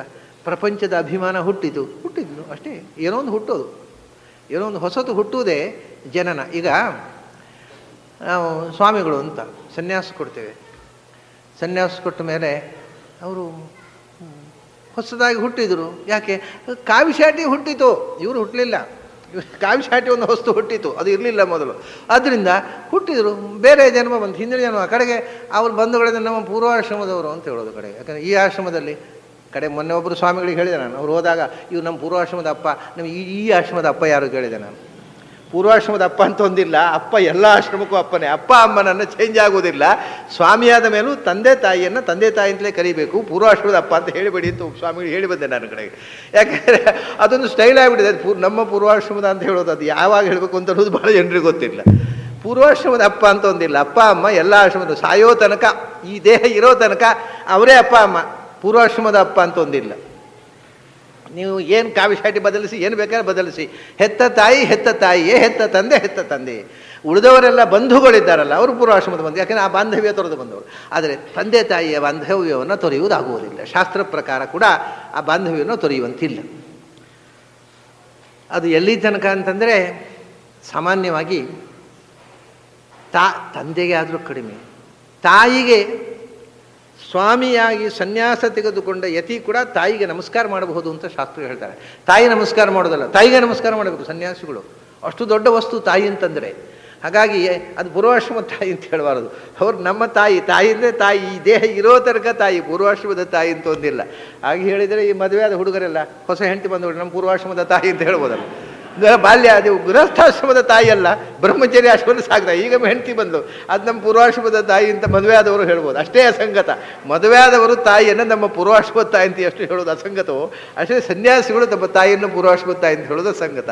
ಯಾವ ಆಶ್ರಮ ಬದಲಾದರೂ ಕೂಡ ಈ ಶ್ರಮ ಹೋಗೋ ತನಕ ತಾಯಿ ಬೇರೆ ಆಗೋಲ್ಲ. ಆದ್ದರಿಂದ ಎಂಥ ಸಂದರ್ಭದಲ್ಲಿಯೂ ಬಾಂಧವ್ಯ, ಮುಕ್ತಿ, ಸನ್ಯಾಸ ಇದೆಲ್ಲ ಒಂದೊಂದು ಹಂತಗಳಲ್ಲಿ ಬದಲಾವಣೆ ಆದಾಗ ಹುಟ್ಟುವುದು ಅಂತ ಹೇಳ್ತೇವೆ. ಆಗ ಕೂಡ ಸನ್ಯಾಸ ತಗೊಂಡ ಪುನರ್ಜನ್ಮ, ಉಪನಯನ ಆಗ ದ್ವಿಜ, ಮತ್ತೆ ಹುಟ್ಟಿದ. ಯಾಕೆಂದರೆ ಏನು ಹುಟ್ಟಿದ್ದು? ಒಂದು ಜನಿವಾರ ಹುಟ್ಟಿದ್ದು ಸ್ವಾಮಿ, ಹಿಂದೆ ಇರಲದ್ದು.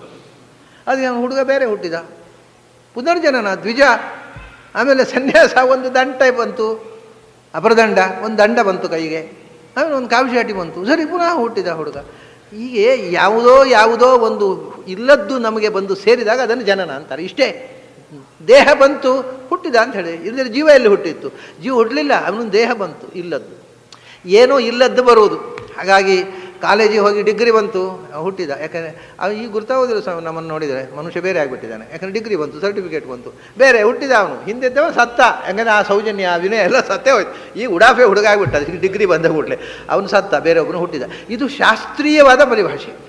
ಒಬ್ಬ ವ್ಯಕ್ತಿಯ ವ್ಯಕ್ತಿತ್ವ ಬದಲಾವಣೆ ಆದಾಗ ವ್ಯಕ್ತಿ ಬದಲಾವಣೆ ಆಗುವುದಲ್ಲ, ವ್ಯಕ್ತಿತ್ವ ಬದಲಾವಣೆ ಆದಾಗ ಅವನಿಗೆ ಪುನರ್ಜನ್ಮ ಅಂತ ಹೇಳ್ತಾರೆ ಶಾಸ್ತ್ರ.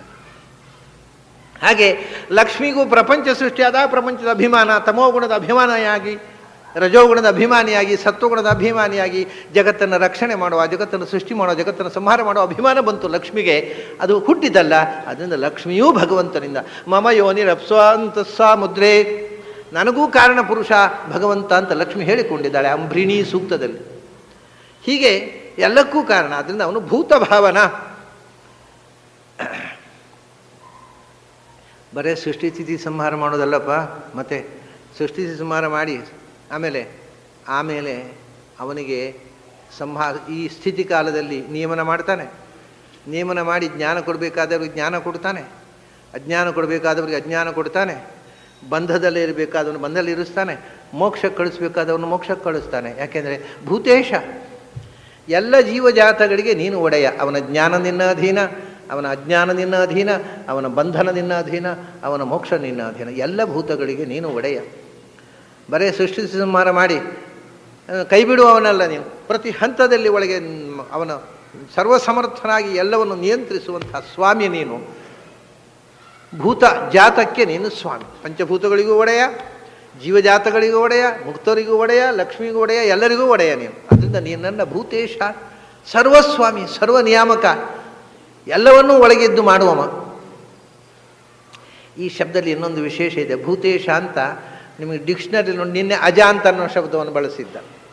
ಅಜ ಅಂತಂದರೆ ಸಾಮಾನ್ಯ ಸಂಸ್ಕೃತ ಓದದೇ ಇದ್ದ ಮಂದಿಗೆ, ಅಥವಾ ಅಬದ್ಧ ಅರ್ಧಂಬರ್ಧ ಸಂಸ್ಕೃತ ಓದಿದವರಿಗೆ ಅಜ ಅಂದರೆ ಬ್ರಹ್ಮ ಅಂತಿಷ್ಟು ಮಾತ್ರ ಗೊತ್ತಿರೋದು. ಅಂದರೆ ಡಿಕ್ಷನರಿ ನೋಡಿರ್ತಾರೆ, ಅಜ ದ ನೇಮ್ ಆಫ್ ಚತುರ್ಮುಖ ಬ್ರಹ್ಮನ್ ಅಂತ ಕೆಟ್ಟ ಇಂಗ್ಲೀಷ್ನಲ್ಲಿ ಡಿಕ್ಷನರಿ ಅರ್ಥ ಬರೆದಿರ್ತಾರೆ. ಅಜ ಅಂದರೆ ಬ್ರಹ್ಮ ಇಷ್ಟ. ಆಮೇಲೆ ಭೂತೇಶ ನೀವು ಡಿಕ್ಷನರಿ ನೋಡಿದರೆ ಭೂತೇಶ ನೇಮ್ ಆಫ್ ಶಿವ, ಭೂತೇಶ ಖಂಡ ಪರಶು, ಅಮರಕೋಶ ನೋಡಿದ್ರು ಭೂತೇಶ ಅಂದರೆ ಶಿವ, ಅಜ ಅಂದರೆ ಬ್ರಹ್ಮ. ಈ ಅರ್ಜುನ ಹೇಳ್ತಾನೆ, ಅಜ ಅಂದರೆ ಬ್ರಹ್ಮ ಅಲ್ಲ ನೀನು, ಭೂತೇಶ ಅಂದರೆ ಶಿವ ಅಲ್ಲ ನೀನು. ಎಲ್ಲ ದೇವತೆಗಳ ಎಲ್ಲ ನಾಮವು ನಿನ್ನದಯ್ಯ ಅಂತಾನೆ ಅರ್ಜುನ. ಇದು ಇಲ್ಲಿ ನೋಡಿ, ಅಜ ಭೂತೇಶ ಅನ್ನೋ ಶಬ್ದ ಬಳಸುವಾಗ ಇತರ ದೇವತಾ ನಾಮಗಳನ್ನು ಕೃಷ್ಣನಲ್ಲಿ ಅನ್ವಯ ಮಾಡಿ. ಈ ಅಮರಕೋಶ ಓದಿದವರು ವೇದಾಂತ ಓದಬಾರ್ದಪ್ಪ. ವೇದಾಂತ ಓದಿದ ಮೇಲೆ ಅಮರಕೋಶ ಓದಿದ್ರೆ ಅಡ್ಡಿಲ್ಲ, ಅಮರಕೋಶ ಸರಿಯಾಗಿ ಅರ್ಥ ಮಾಡಿ ಬರ್ತದೆ. ಅಮರಕೋಶ ಓದ್ಕೊಂಡು ವೇದಾಂತ ಓದಿದರೆ ವೇದಾಂತ ವ್ಯಾಪಾರ ಆಗಿಬಿಡುತ್ತೆ. ಹಾಗಾಗಿ ಈ ಸಿದ್ಧಾಂತ ಕೌಮುದಿ ಓದಿ ವೇದಾಂತ ಓದೋದು, ಅಮರಕೋಶ ಓದಿ ವೇದಾಂತ ಓದೋದು, ಇಂಥ ದುರ್ಬುದ್ಧಿ ಮಾಡಬಾರ್ದು. ಯಾಕೆಂದರೆ ಅದರ ಪ್ರಭಾವ ನಮ್ಮ ತಲೆ ಮೇಲೆ ಕೂತು ನಿಜವಾದ ವೇದಾಂತ ಅರ್ಥ ಆಗದೆ ಹೋಗುತ್ತೆ, ಕಡೆ ನಿಜವಾದ ವ್ಯಾಕರಣ ಅರ್ಥ ಆಗದೆ ಹೋಗುತ್ತೆ. ಭೂತೇಶ, ಹೌದಾ, ಬ್ರಹ್ಮಾದಿಗಳ ಹೆಸರು ಅವನದೇ ಹೆಸರ, ಶಿವಾದಿಗಳ ಹೆಸರು ಅವನದೇ ಹೆಸರ, ಹೌದು. ಮತ್ತೀಗ ನಾವು ಮಕ್ಕಳಿಗೆ ಹೆಸರು ಇಡೋಲ್ವಾ? ರಾಮ, ಕೃಷ್ಣ, ಮಧುಸೂದನ, ಕೇಶವ, ಯಾರ ಹೆಸರದು? ನಮ್ಮ ಕಾಪಿರೈಟ್ ಉಂಟಾ? ನೋಡಿ, ನಮ್ಮ ಮಗುವಿಗೆ ರಾಮ ಅಂತ ಹೆಸರಿಟ್ಟಿದ್ದೇನೆ, ಅದು ನಿನ್ನ ಯಾರು ಹೆಸರು ಇಡಬಾರ್ದು, ಕಾಪಿರೈಟ್ ರಿಸರ್ವ್ ಮಾಡಲಿಕ್ಕಾಗತ್ತಾ? ಆಗುವುದಿಲ್ಲ. ಯಾಕೆಂದರೆ ನಾವೇ ಕದ್ದದ್ದು. ಇನ್ನು ನಾವು ಕಾಪಿರೈಟ್ ತೊಗೊಳ್ಳಿ, ನಮ್ಮ ಸ್ವಂತ ಮಕ್ಕಳ ಹೆಸರಲ್ಲ, ಮತ್ತು ದೇವರ ಹೆಸರನ್ನು ಕದ್ದು ನಮ್ಮ ಮಕ್ಕಳಿಗೆ ಇಟ್ಟಿದ್ದೇವೆ. ಎಲ್ಲ ಹೆಸರು ಹಾಗೆ, ದೇವರ ಹೆಸರನ್ನೇ ಕದ್ದು ದೇವತೆಗಳಿಗೆ ಇಡೋದು, ನಮ್ಮ ಮಕ್ಕಳಿಗೆ ಇಡೋದು ಅಷ್ಟೇ. ಆದ್ದರಿಂದ ಎಲ್ಲ ಹೆಸರು ಬೇಸಿಕಲಿ ಯೋ ದೇವಾನಾಂ ನಾಮಧ ಏಕೈವ ತಂ ಸಂಪ್ರಶ್ನಂ ಭುವನಾಯಂತ್ಯನ್ಯ ಯೋ ದೇವಾನಾಂ ನಾಮಧ ಏಕ ಏವ. ಎಷ್ಟು ಸ್ಪಷ್ಟವಾಗಿ ಎಲ್ಲ ದೇವತೆಗಳ ನಾಮವನ್ನು ಧರಿಸಿದವ ಒಬ್ಬನೇ. ಎಲ್ಲವೂ ಮೂಲತಃ ಒಬ್ಬ ದೇವರ ನಾಮ, ಅದನ್ನು ಎಲ್ಲ ದೇವರಿಗೂ ನಾವು ಇಡ್ತೇವೆ ನಾಮಕರಣ, ಬೇರೆ ಬೇರೆ ದೇವತೆಗಳಿಗೆ. ಯೋ ದೇವಾನಾಂ ನಾಮಧ, ನಾಮಧ ಅಂದರೆ ನಾಮ ದಧಾತಿ, ದಧಾತಿ ಅಂದರೆ ದಧಾತಿ ಅಂದಕ್ಕೆ ಧಾನ್ಯ ದಾನೆ ಧಾರಣೆ ಚ ಅಂತ. ಎಲ್ಲರ ದೇವತೆಗಳ ಹೆಸರನ್ನು ಇಟ್ಟುಕೊಂಡವನು ಅವನು, ದೇವತೆಗಳಿಗೆ ಬಿಟ್ಟುಕೊಟ್ಟವನು ಅವನು. ಈ ಹೆಸರು ನೀವು ಇಟ್ಟುಕೊಳ್ಳಿ ನಿಮಗೆ ಅಂತ ಕೊಟ್ಟ. ಹೀಗೆ ಹೆಸರು ಕೊಟ್ಟವನು ಅವನು, ಯಾಕೆಂದರೆ ಅವನೇ ಎಲ್ಲ ದೇವತೆಗಳ ಅಪ್ಪ. ನಿನ್ನೆ ಹೇಳಿದೆ ನಾನು, ವಿಷ್ಣು ಪುರಾಣದಲ್ಲಿ ಬಂದ ಸಹಸ್ರನಾಮ ಶಂಭೋ ಪಿತಾಮಹೋ ಬ್ರಹ್ಮಪಿತಾ ಶಕ್ರಾದ್ಯಧೀಶ್ವರ. ಎಲ್ಲರಿಗೂ ತಂದೆ. ನಾಮಕರಣ ಮಾಡುವಾಗ ನನ್ನದೇ ಹೆಸರು ನಮ್ಮಲ್ಲಿ ಉಂಟು. ಈ ಹೆಸರಿಡುವಾಗ ಮಕ್ಕಳಿಗೆ, ಮೊಮ್ಮಕ್ಕಳಿಗೆ ಅಜ್ಜನ ಹೆಸರು ಇಡ್ತಾರೆ. ಮುಂಚೆ ಈಗೆಲ್ಲ ಏನೇನೋ ಹೆಸರು ಇಡ್ತಾರೆ, ಇದಿದ್ರೆ ಅಜ್ಜನ ಹೆಸರು. ಈ ಉದಾಹರಣೆ ಏನು ಅಂತಂದರೆ, ಉದ್ದಾಲಕ ಇದ್ದಾನಲ್ಲ, ಶ್ವೇತಕೇತು ನಚಿಕೇತನ ಅಪ್ಪ ಉದ್ದಾಲಕ. ಉದ್ದಾಲಕನ ಅಜ್ಜನ ಹೆಸರು ಉದ್ದಾಲಕ ಅಂತ. ಅವನಿಗೇನು ಮಾಡಿದರು? ಮತ್ತು ಮೊಮ್ಮಗನ ಹೆಸರು, ಅಯ್ಯೋ ಅಜ್ಜನ ಹೆಸರೇ ಇರಲಿ, ಒಳ್ಳೆಯವರು ಅವರು, ತುಂಬ ದೊಡ್ಡ ಜ್ಞಾನಿಗಳು ಅಜ್ಜ, ಆ ಹೆಸರಿಟ್ಟರೆ ಆ ಅಜ್ಜನ ಬುದ್ಧಿ ಆದರೂ ಬರಲಿ ಈ ಮೊಮ್ಮಗನಿಗೂ ಅಂತ ಅದೇ ಹೆಸರಿಟ್ಟರು ಉದ್ದಾಲಕ ಅಂತ. ನಚಿಕೇತನ ಅಪ್ಪನ ಹೆಸರು, ನಚಿಕೇತನ ಅಪ್ಪನ ಅಜ್ಜನ ಹೆಸರು ಉದ್ದಾಲಕನ. ಯಾಕೆಂದರೆ ಔದ್ದಾಲಕಿ ರಾರುಣಿರ್ಮತ್ ಪ್ರಸೃಷ್ಟ, ನಿನ್ನಪ್ಪ ಉದ್ದಾಲಕಿ ಇದ್ದಾನಲ್ಲ ಅಂತಾನೆ ಯಮ. ಇವನಿಗೇನು ಮರ್ತು ಹೋಯ್ತು ರಿಲೇಷನ್ಶಿಪ್ಪು. ನಿನ್ನಪ್ಪ ಉದ್ದಾಲಕ ಅಂತ ಹೇಳಬೇಕಿತ್ತು, ನಿನ್ನಪ್ಪ ಉದ್ದಾಲಕಿ ಅಂತ ನಚಿಕೇತನ ಹತ್ರ. ಏನು ಸ್ವಾಮಿ ಇಂಥ ಮರೆವಾದರೆ ನಿಮಗೆ ಯಾರ್ದು ಆಯುಸ್ಸು ಮುಗಿಯಿತು, ಯಾರ್ದು ಮುಗಿಲಿಲ್ಲ ಅನ್ನೋದು ಮರೆತು ಹೋಗುತ್ತೆ. ಕಡೆ ಯಾರ್ಯಾರನ್ನ ಕೊಂಡೋಗೋ ಪಂಚಾಯತಿಗೆ ಆಯ್ತಲ್ಲ. ಅಂದರೆ ಮರೆತು ಹೋದದ್ದು ಅವನಿಗಲ್ಲ, ನಮಗೆ. ಅವನು ಉದ್ದಾಲಕನ ಮೊಮ್ಮಗ ಅಂತ ಅರ್ಥ. ಉದ್ದಾಲಕಿ ಅಂದರೆ ಉದ್ದಾಲಕನ ಮೊಮ್ಮಗನಾದ ಉದ್ದಾಲಕ. ಔದ್ದಾಲಕಿ ಹಿ ಅರುಣಿಹಿ ಮತ್ಪ್ರಸೃಷ್ಟ ಅಂತ ಕಠೋಪನಿಷತ್ತನ್ನು ಹೇಳ್ತಾರೆ. ಇದನ್ನೆಲ್ಲ ವೈದಿಕ ಸಾಹಿತ್ಯವನ್ನು ಗಮನಿಸಿದರೆ ನಮಗೆ. ಹಾಗೆ ಅಜ್ಜನ ಹೆಸರು ಮೊಮ್ಮಗನೇ, ಎಲ್ಲ ದೇವರ ಹೆಸರು ಮಕ್ಕಳಿಗೆ, ಎಲ್ಲ ದೇವತೆಗಳಿಗೆ ಎಲ್ಲರಿಗೂ ಅಜ್ಜ. ಅವನು ಚತುರ್ಮುಖನಿಗೆ ಒಬ್ಬನಿಗೆ ಅಪ್ಪ, ಉಳಿದವರಿಗೆಲ್ಲ ಅಜ್ಜನೇ, ಅಜ್ಜ ಬಿಜ್ಜ ಭಗವಂತ ಅವನ ಹೆಸರಿಟ್ಟು. ಆದ್ದರಿಂದ ಅದನ್ನೇ ಮುಂದೆ ಹೇಳ್ತಾನೆ, ದೇವದೇವ, ಎಲ್ಲ ದೇವತೆಗಳಿಗೂ ಮೂಲ ದೇವತೆ ನೀನು, ಎಲ್ಲ ದೇವರಿಗೂ ದೇವರು ನೀನು. ಅದು ಎಲ್ಲ ದೇವತೆಗಳ ಹೆಸರು ನಿನ್ನ ಹೆಸರು. ಎಲ್ಲ ದೇವತೆಗಳಿಗೂ ಶಕ್ತಿಪ್ರದ ನಿಯಾಮಕ ಶಕ್ತಿ ದೇವರು. ಎಲ್ಲ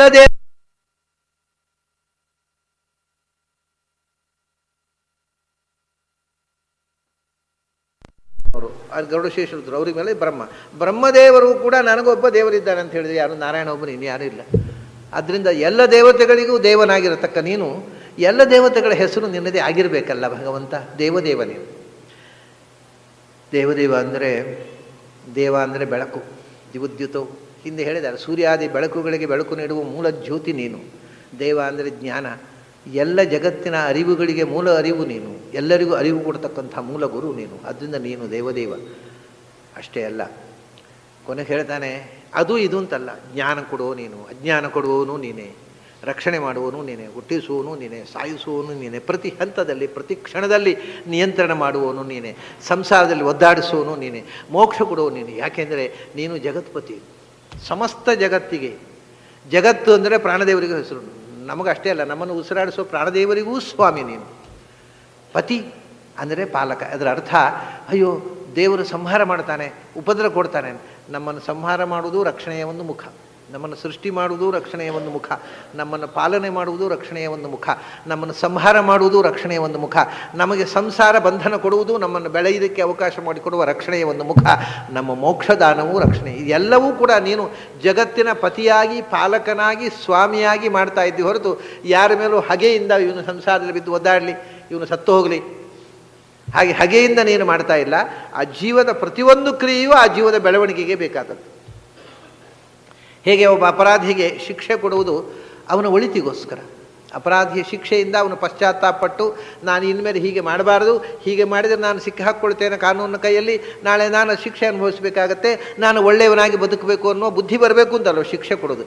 ಶಿಕ್ಷೆಯೂ ಕೂಡ ಶಿಕ್ಷಣ, ಅದು ಒಳಿತಿಗೋಸ್ಕರ. ಹಾಗೆ ಭಗವಂತ ಕೊಡತಕ್ಕ ಎಲ್ಲ ಶಿಕ್ಷೆ, ದುಃಖ ಅಥವಾ ಈ ಸಂಸಾರದಲ್ಲಿ ಬರತಕ್ಕಂಥ ಎಲ್ಲ ತಾಪಗಳು ಎಲ್ಲವೂ ಕೂಡ ಈ ಜೀವ ಬೆಳೆಯುವುದಕ್ಕೋಸ್ಕರ ಕೊಡತಕ್ಕಂಥ ಒಂದು ಶಿಕ್ಷಣ. ಪ್ರಹ್ಲಾದ ಹೇಳಿದ ಹಾಗೆ ಬಲಿಯನ್ನು ತುಳಿದು ಪಾತಾಳಕ್ಕೆ ತಳ್ಳಿದ ಭಗವಂತ ವಾಮನ ಉಪದಿಂದ ಹೋಗಿ. ಎಲ್ಲರ ದೃಷ್ಟಿಯೇನು, ಏನು ಅನ್ಯಾಯ ಮಾಡಿಬಿಟ್ಟ, ಬಲಿ ಭಗವಂತ ದೇವರು ಅಂತ ತುಭ್ಯಮಹಂ ಸಂಪ್ರದದೆ ಅಂತ ಮಾತು ಉಳಿಸ್ಕೋಬೇಕು ಅಂತ ಇಡೀ ದಾನ ಮಾಡಿದರೆ ಅವನಿಂದ ಪೂರ್ವ ಕಸ್ಕೊಂಡು ತುಳಿದು ಪಾತಾಳಕ್ಕೆ ತಳ್ಳುವುದಾ, ಏನು ಅನ್ಯಾಯ ನೋಡಿ, ಮಹಾವಂಚನೆ ಇದು. ಉಪಕಾರ ಮಾಡಿದವರು ಅಪಕಾರ ಮಾಡೋ ಬುದ್ಧಿ ಅಂತ. ಆದರೆ ಪ್ರಹ್ಲಾದನ ಇವನು ಬಲಿಯ ಅಜ್ಜ ಪ್ರಹ್ಲಾದ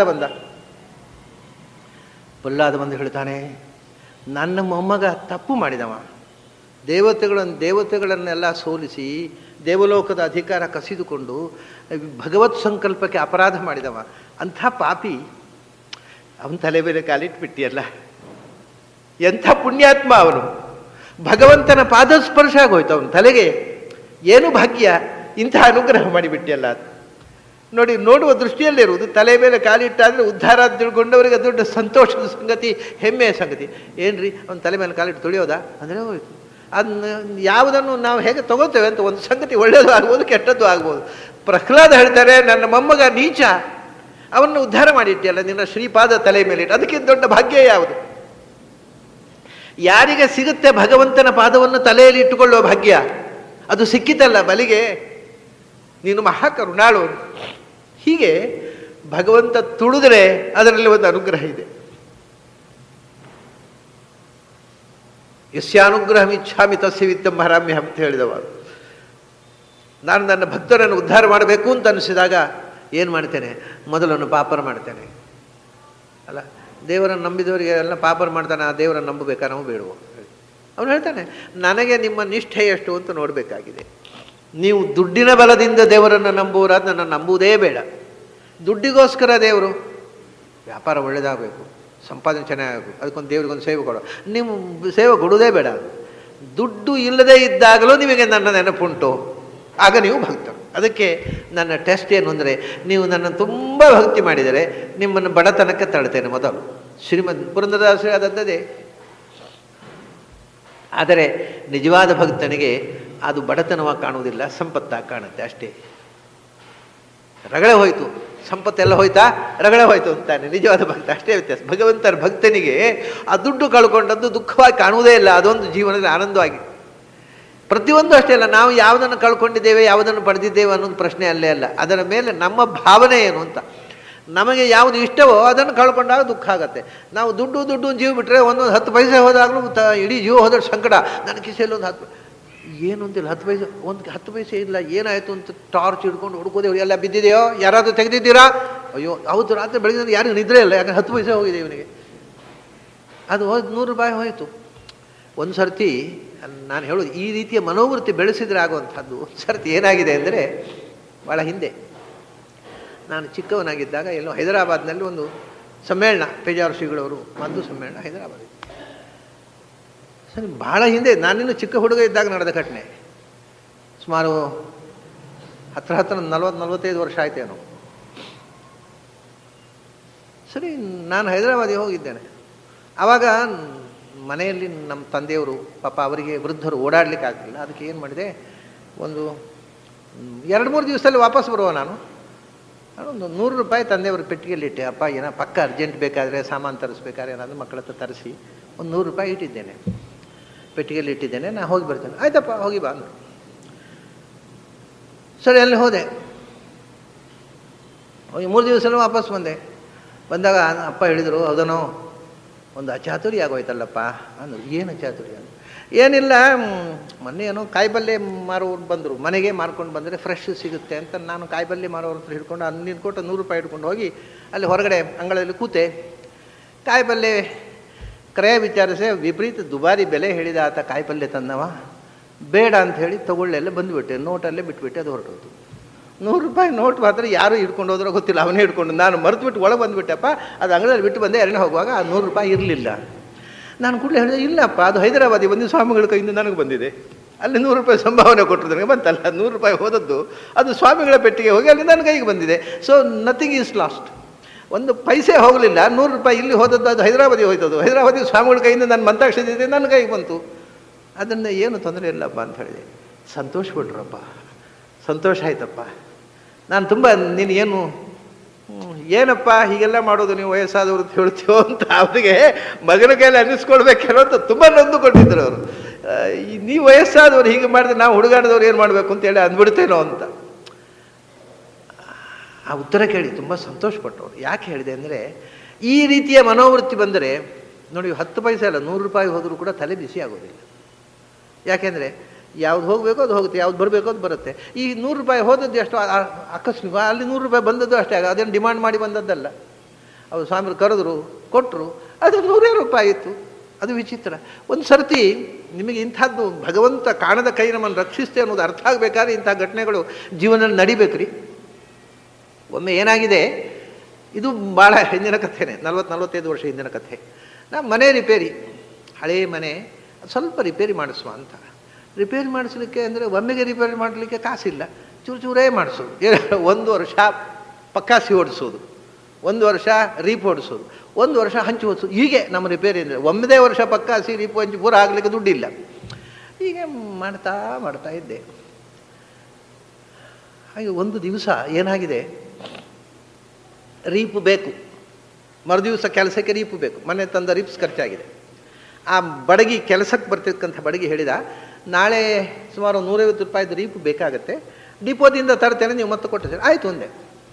ಅಲ್ಲ ಹೋದರು ಕೆಲಸವ್ರು ಮುಂಚಿನ ದಿವಸ, ಅವರಿಗೆಲ್ಲ ಡೈಲಿ ವೇಜಸ್ ಕೊಟ್ಟು ಕಳಿಸಿದೆ.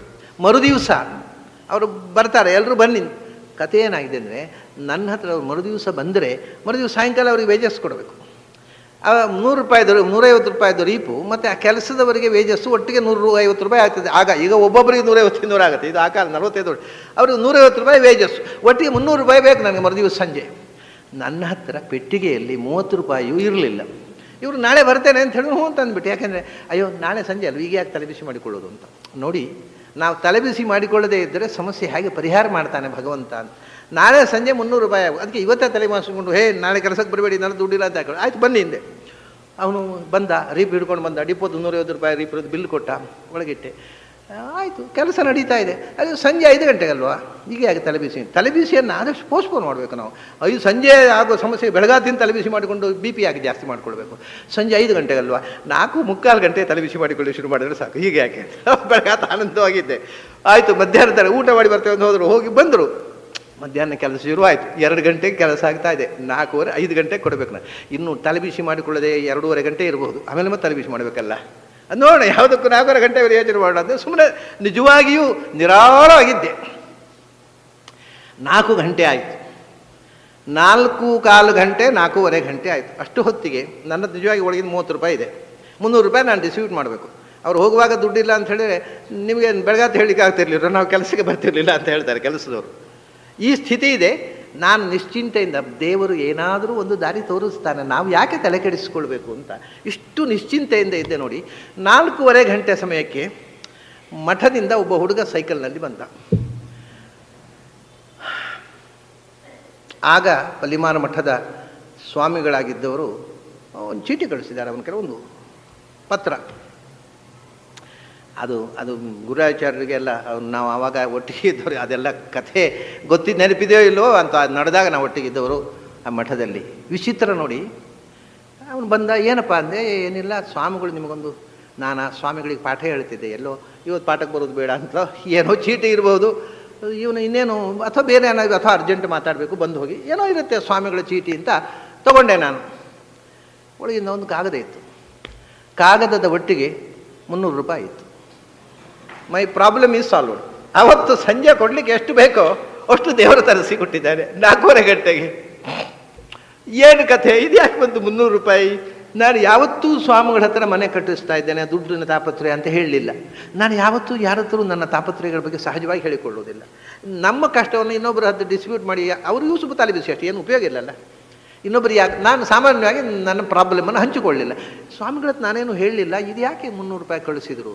ಆದರೆ ದೇವರ ವ್ಯವಸ್ಥೆ ನೋಡಿ, ಪತ್ರ ಇದೆ ಅದರಲ್ಲಿ. ಅವ್ರು ಹೇಳ್ತಾರೆ, ಸುಮಾರು 10 ವರ್ಷಗಳ ಕೆಳಗೆ ಒಬ್ಬ ಯಾತ್ರಿಗ, ಇವರು ಬರೆದ ವಿಷಯ ಪತ್ರದಲ್ಲಿ, ಸುಮಾರು 10 ವರ್ಷಗಳ ಕೆಳಗೆ ಒಬ್ಬ ಯಾತ್ರಿಗ ಉಡುಪಿಗೆ ಬಂದಿದ್ದ. ಬಂದಾಗ ಯಾರೋ ಪಿಕ್ ಪಾಕೆಟ್ ಮಾಡಿದರು, ಕಿಸೆಯಲ್ಲಿದ್ದ ದುಡ್ಡೆಲ್ಲ ಹೋಯಿತು. ಅವನು ಬಂದು ಇವ್ರ ಹತ್ರ, ಸ್ವಾಮಿಗಳ ಹತ್ರ ಬಂದು ದುಃಖ ತೋಡಿಕೊಂಡ. ಸ್ವಾಮಿ, ನಾನು ಬಂದು ಈಗ ವಾಪಸ್ ಹೋಗ್ಲಿಕ್ಕೆ ಬಸ್ ಚಾರ್ಜ್ ಇಲ್ಲದಂತಹ ಸ್ಥಿತಿಯಲ್ಲಿದ್ದೇನೆ, ನನಗೆ ದುಡ್ಡೆಲ್ಲ ಕಳುವಾಗೋಯ್ತು, ಯಾರೋ ಕಿಸೆಯಲ್ಲಿದ್ದದ್ದು ಕದ್ದು ಬಿಟ್ಟಿದ್ದಾರೆ, ನಾನು ದಯವಿಟ್ಟು ಹೆಲ್ಪ್ ಮಾಡಬೇಕು. ಎಷ್ಟು ಬೇಕಪ್ಪ ನಿನಗೆ ಅಂತ ಕೇಳಿದ್ರೆ, ನನಗೊಂದು 300 ರೂಪಾಯಿ ಕೊಟ್ಟರೆ ಹೋದ ತಕ್ಷಣ ಕಳಿಸ್ಕೊಡ್ತೇನೆ. ತೆಗೆದುಕೊಟ್ರು ಸ್ವಾಮಿಗಳು 300 ರೂಪಾಯಿ. 300 ರೂಪಾಯಿ ಕೊಟ್ಟದ್ದು ಅವನು ಹೋದ್ಮೇಲೆ ಕಳಿಸಲೇ ಇಲ್ಲ. ಹೋದ ತಕ್ಷಣ ಕಳಿಸ್ತೇನೆ ಅಂತ ಹೇಳಿದ್ದು, ಕಳಿಸಲೇ ಇಲ್ಲ. ಏನು ತಾಪತ್ರಯ ಆಯಿತೋ ಏನೋ ನೋಡಿ. ಅವನು 10 ವರ್ಷದ ನಂತರ ಅವತ್ತು ಡೆಲ್ಲಿ ಅವನು ಮನಿ ಆರ್ಡರ್ ಮಾಡಿ ಕಳಿಸಿದ್ದಾನೆ. ಅದು ಅದೇ ದಿವಸ ಬಂದಿದೆ ಅವರಿಗೆ.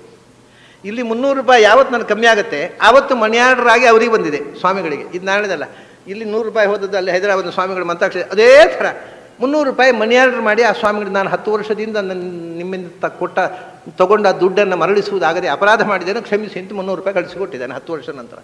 ಅದೇ ದಿವಸ ಬಂದಿದೆ ಅವರಿಗೆ. ಅವ್ರದ್ದೇ ಆಗಿದೆ. ಆ 300 ರೂಪಾಯಿಯನ್ನು ಅವರು ಎಂದೋ ಲೆಕ್ಕದಿಂದ ಹೊರಗೆ ಹಾಕಿ ಆಗಿದೆ. ಯಾಕಂದರೆ ಇನ್ನೊಂದು ಆಸೆ ಬಿಟ್ಟಾಗಿದೆ. ಅವ್ರು ಏನು ಬರೆದ್ರು, 300 ರೂಪಾಯಿ ಅವನು ಕಳಿಸಿಕೊಟ್ಟಿದ್ದಾನೆ, ನಾನು ಅವನಿಂದ ಬರುವುದನ್ನು ನನ್ನ ಲೆಕ್ಕಾಚಾರದಿಂದ ಮೈನಸ್ ಮಾಡಿ ಅದರ ಆಸೆ ಬಿಟ್ಟಾಗಿದೆ, ಆದ್ದರಿಂದ ನನಗೆ ಈ 300 ರೂಪಾಯಿ ಬೇಡ. ನೀವು ಮನೆ ಕಟ್ಟಿಸ್ತಾ ಇದ್ದೀರಿ ಅಂತ ಸುದ್ದಿ ಕೇಳಿದೆ, ನಿಮಗೆ ಉಪಯೋಗ ಬೀಳುವುದಾದರೆ ಇದನ್ನು ಉಪಯೋಗಿಸ್ಕೊಳ್ಳಿ ಅಂತ ಬರೆದಿದ್ದಾರೆ. ಇದು ಎಂಥ ವಿಚಿತ್ರ ಹೇಳಿ. ಇದು ಭಗವಂತ ನಮ್ಮನ್ನು ರಕ್ಷಣೆ ಮಾಡತಕ್ಕ ವಿಧಾನ. ನಾವು ತಲೆ ಬಿಸಿ ಮಾಡಿಕೊಂಡದ್ರಿಂದ ಪ್ರಾಬ್ಲಮ್ ಸಾಲ್ವ್ ಆಗೋದೇ ಇಲ್ಲ, BP ಜಾಸ್ತಿ ಆಗೋದಷ್ಟೇ. ಆದರೆ ನಿಶ್ಚಿಂತೆಯಿಂದ ಭಗವಂತನ ರಕ್ಷೆಯನ್ನು ನಾವು ಕಾದರೆ, ರಕ್ಷಿಸುತ್ತಾನೆ ಅಂತ ಭರವಸೆ ನಮಗಿದ್ದರೆ ರಕ್ಷಣೆ ಬರುತ್ತೆ. ಅದನ್ನು ಹೇಳಿ ಜಗತ್ಪತೆ, ಇಡೀ ಜಗತ್ತಿನ ರಕ್ಷಕ ನೀನು, ಪಾಲಕ, ನಿನ್ನಿಂದ ರಕ್ಷಣೆ ಬರುವುದಿಲ್ಲ ಅನ್ನೋ ಮಾತಿಲ್ಲ. ಆದರೆ ನೀನು ರಕ್ಷಿಸ್ತೀಯಾ, ರಕ್ಷತೀತ್ಯೇವ ವಿಶ್ವಾಸ, ಅದನ್ನು ಕಳ್ಕೊಂಡವರು ನಾವು. ನೀನು ರಕ್ಷಿಸ್ತೀಯ ಅನ್ನೋ ಭರವಸೆ ಕಳ್ಕೊಂಡು ನಮ್ಮನ್ನು ನಾವು ರಕ್ಷಿಸ್ಕೊಳ್ಬೇಕು ಅಂತ ಒದ್ದಾಡುವವರು, ಆಗದೆ ಕೈ ಚೆಲ್ಲುವವರು ಅಷ್ಟೇ. ನೀನು ರಕ್ಷಿಸ್ತೀಯ ಅನ್ನುವ ಭರವಸೆ ಬಂದರೆ ಜೀವನದಲ್ಲಿ ಸಮಸ್ಯೆಯೇ ಇಲ್ಲ. ಇದನ್ನು 100 ಬಾರಿ ನಾನು ಅನುಭವಿಸಿದ್ದೇನೆ. ಯಾವುದೋ ಒಂದು ಕಾರಣದ ಕೈ, ನಾವು ಕೈ ಚೆಲ್ಲುವಾಗ ನಾನಿದ್ದೇನೆ ಅಂತ ಕೈ ಹಿಡಿದೆಪ್ಪಿಸು. ಆ ರಕ್ಷೆ ಇಲ್ಲದೆ ಇರ್ತಿದ್ರೆ, ಅರ್ಜುನನೇ ಕೃಷ್ಣನ ರಕ್ಷಣೆ ಅಲ್ಲದೆ ಇರ್ತಿದ್ದರೆ ಅರ್ಜುನ ಎಷ್ಟೋ ಸರ್ತಿ ಸಾಯಬೇಕಿತ್ತು. 1-2 ಸರ್ತಿ ಅಲ್ಲ, ಅವನು ಸಾಯೋದೆ ಎಷ್ಟೋ ಸರ್ತಿ ಅವನು ಸತ್ತೇ ಹೋಗಬೇಕಿತ್ತು. ಅವನು ಸಾಯದೆ ಕೊನೆ ತನಕ ಉಳಿದದ್ದು ಕೃಷ್ಣನಿಂದಾಗಿ. ಅವನು ಸಮಸ್ಯೆ ಬಂದಾಗೆಲ್ಲ ಕೃಷ್ಣ ನಿಂತು ರಕ್ಷಿಸಿದ. ಎಷ್ಟು ಸಂದರ್ಭಗಳಲ್ಲಿ ಯುದ್ಧ ಆಗ್ತಾ ಇದ್ದಾಗ, ಈ ಗೀತಾ ಉಪದೇಶ ನಡೀತಾ ಇದ್ದದ್ದು, ನಾವು ಅಲ್ಲಿಂದ ಮುಂದೆ ಯುದ್ಧ ಆಗಿ ಒಂದು 10-12 ದಿವಸ ಆಗಿದೆ ಅಷ್ಟೇ. ಅಲ್ಲಿ ಒಂದು ಸರ್ತಿ ಹೋದಾಗ ಏನಾಯಿತು, ಏನೂ ಆಗಲಿಲ್ಲ ಅಣ್ಣ, ಏನೂ ಯುದ್ಧ ಆಗ್ತಾ ಇದೆ. ಏನು ನಿನ್ನಂಥ ಜಗದೇಕ ವೀರ ಇದ್ದು ಇನ್ನೂ ಯುದ್ಧ ಆಗ್ತಾ ಇದೆ ಅಂತ ಹೇಳ್ತಿ, ಯಾವ ಕರ್ಮಕ್ಕೆ ನೀನು ಬಿಲ್ಲು ಬಾಣ ಹಿಡ್ಕೊಂಡು ತಿರುಗೋದು? ಕೊಡು ಯಾರಿಗಾದರೂ ನಿನ್ನ ಗಾಂಡೀವನ್ನ ಅಂತಂದುಬಿಟ್ಟ ಧರ್ಮರಾಜ ತಲೆಬಿಸಿಯಲ್ಲಿ. ನಿಮ್ಮನ್ನೆಲ್ಲ ನಂಬಿ ನಾನು ಯುದ್ಧಕ್ಕಿಳಿದರೆ ನೀವು ಇನ್ನೂ ಯುದ್ಧ ಆಗ್ತಾ ಇದೆ, ಅವರೇ ಗೆಲ್ತಾ ಇದ್ದಾರೆ, ನೋಡೋಣ. ಏನು ನೋಡೋದು? ನಮ್ಮವರ ಹೆಣ ಬೀಳುವುದನ್ನು ನೋಡೋದಾ? ನಿನಗೆ ಆಗೋಲ್ಲ ಅಂತ ಹೇಳಿ ಇನ್ಯಾರಿಗಾರು ಕೊಡುವ ಆ ಗಾಂಡೀವ ಧನುಸ್ಸನ್ನು ಯಾಕೆ ಹೆಗಲ ಮೇಲೆ ಇಟ್ಕೊಂಡಿದ್ದಿ ಅಂತ ಅಂದ್ಬಿಟ್ಟ. ಆ ಉದ್ವೇಗದಲ್ಲಿ ಧರ್ಮರಾಜ ಹೇಳಿಬಿಟ್ಟ. ಮೆಲ್ಲ ಕತ್ತಿ ತೆಗೆದ ಇವ. ಕೃಷ್ಣ ನಿಂತಿದ್ದಾನೆ. ಏನು ಅಣ್ಣ ನನ್ನ ತಲೆ ಕಡಿದು ಬಿಡ್ಬೇಕು? ಏನು ಅಣ್ಣನ ತಲೆ ನನ್ನದೊಂದು ಪ್ರತಿಜ್ಞೆ ಇದೆ, ಮಾತು ಉಳಿದು ಏನು? ಗಾಂಡೀವ ಧನುಸ್ಸನ್ನು ಇನ್ಯಾರಿಗೂ ಹಸ್ತಾಂತರ ಮಾಡುವಂತ ಯಾರಾದರೂ ಹೇಳಿದರೆ ಅವರನ್ನು ಕೊಲ್ತೇನೆ, ನಾನು ಪ್ರತಿಜ್ಞೆ ಮಾಡಿದ್ದೇನೆ, ನನಗೆ ಉಪಾಯ ಇಲ್ಲ, ಅಣ್ಣನನ್ನು ಕೊಲ್ಲೇಬೇಕು. ಹೌದಾ? ಓಹೋ, ಒಳ್ಳೆ ಸಂಗತಿ ಆಯಿತು. ನಾನು ಅದಕ್ಕೆಲ್ಲ ಪರಿಹಾರ ಹೇಳ್ತೇನೆ. ಮೊದಲು ಕತ್ತಿ ಒಳಗಿಡು ಅಂತ. ಕೃಷ್ಣ ಇಳಿದ್ರೆ ಅಣ್ಣನ ಕೊಂದೇ ಬಿಡ್ತಿದ್ದ ಅವತ್ತು. ಹೇಳೋದು ಧರ್ಮಶಾಸ್ತ್ರ ಓದಿ ಆಗೋ ಸಮಸ್ಯೆಗಳು. ಅವನು ಪ್ರತಿಜ್ಞೆ, ಮಾತು ಉಳಿಸ್ಬೇಕು. ಸರಿ, ಕತ್ತಿ ಹಿಡ್ಕೊಂಡು ಹೊರಡೆ. ಕೃಷ್ಣ ಹೇಳಿದ, ಕತ್ತಿ ಒಳಗಿಡು ಮೊದಲು. ಮತ್ತೆ ಅಣ್ಣನ ಕೊಲ್ಲಿಕ್ಕೆ ಬೇರೆ ವಿಧಾನ ಉಂಟು, ಕತ್ತಿ ಇಲ್ಲದೆ ಕೊಲ್ಲಿಕ್ಕೆ ಆಗ ಏನು?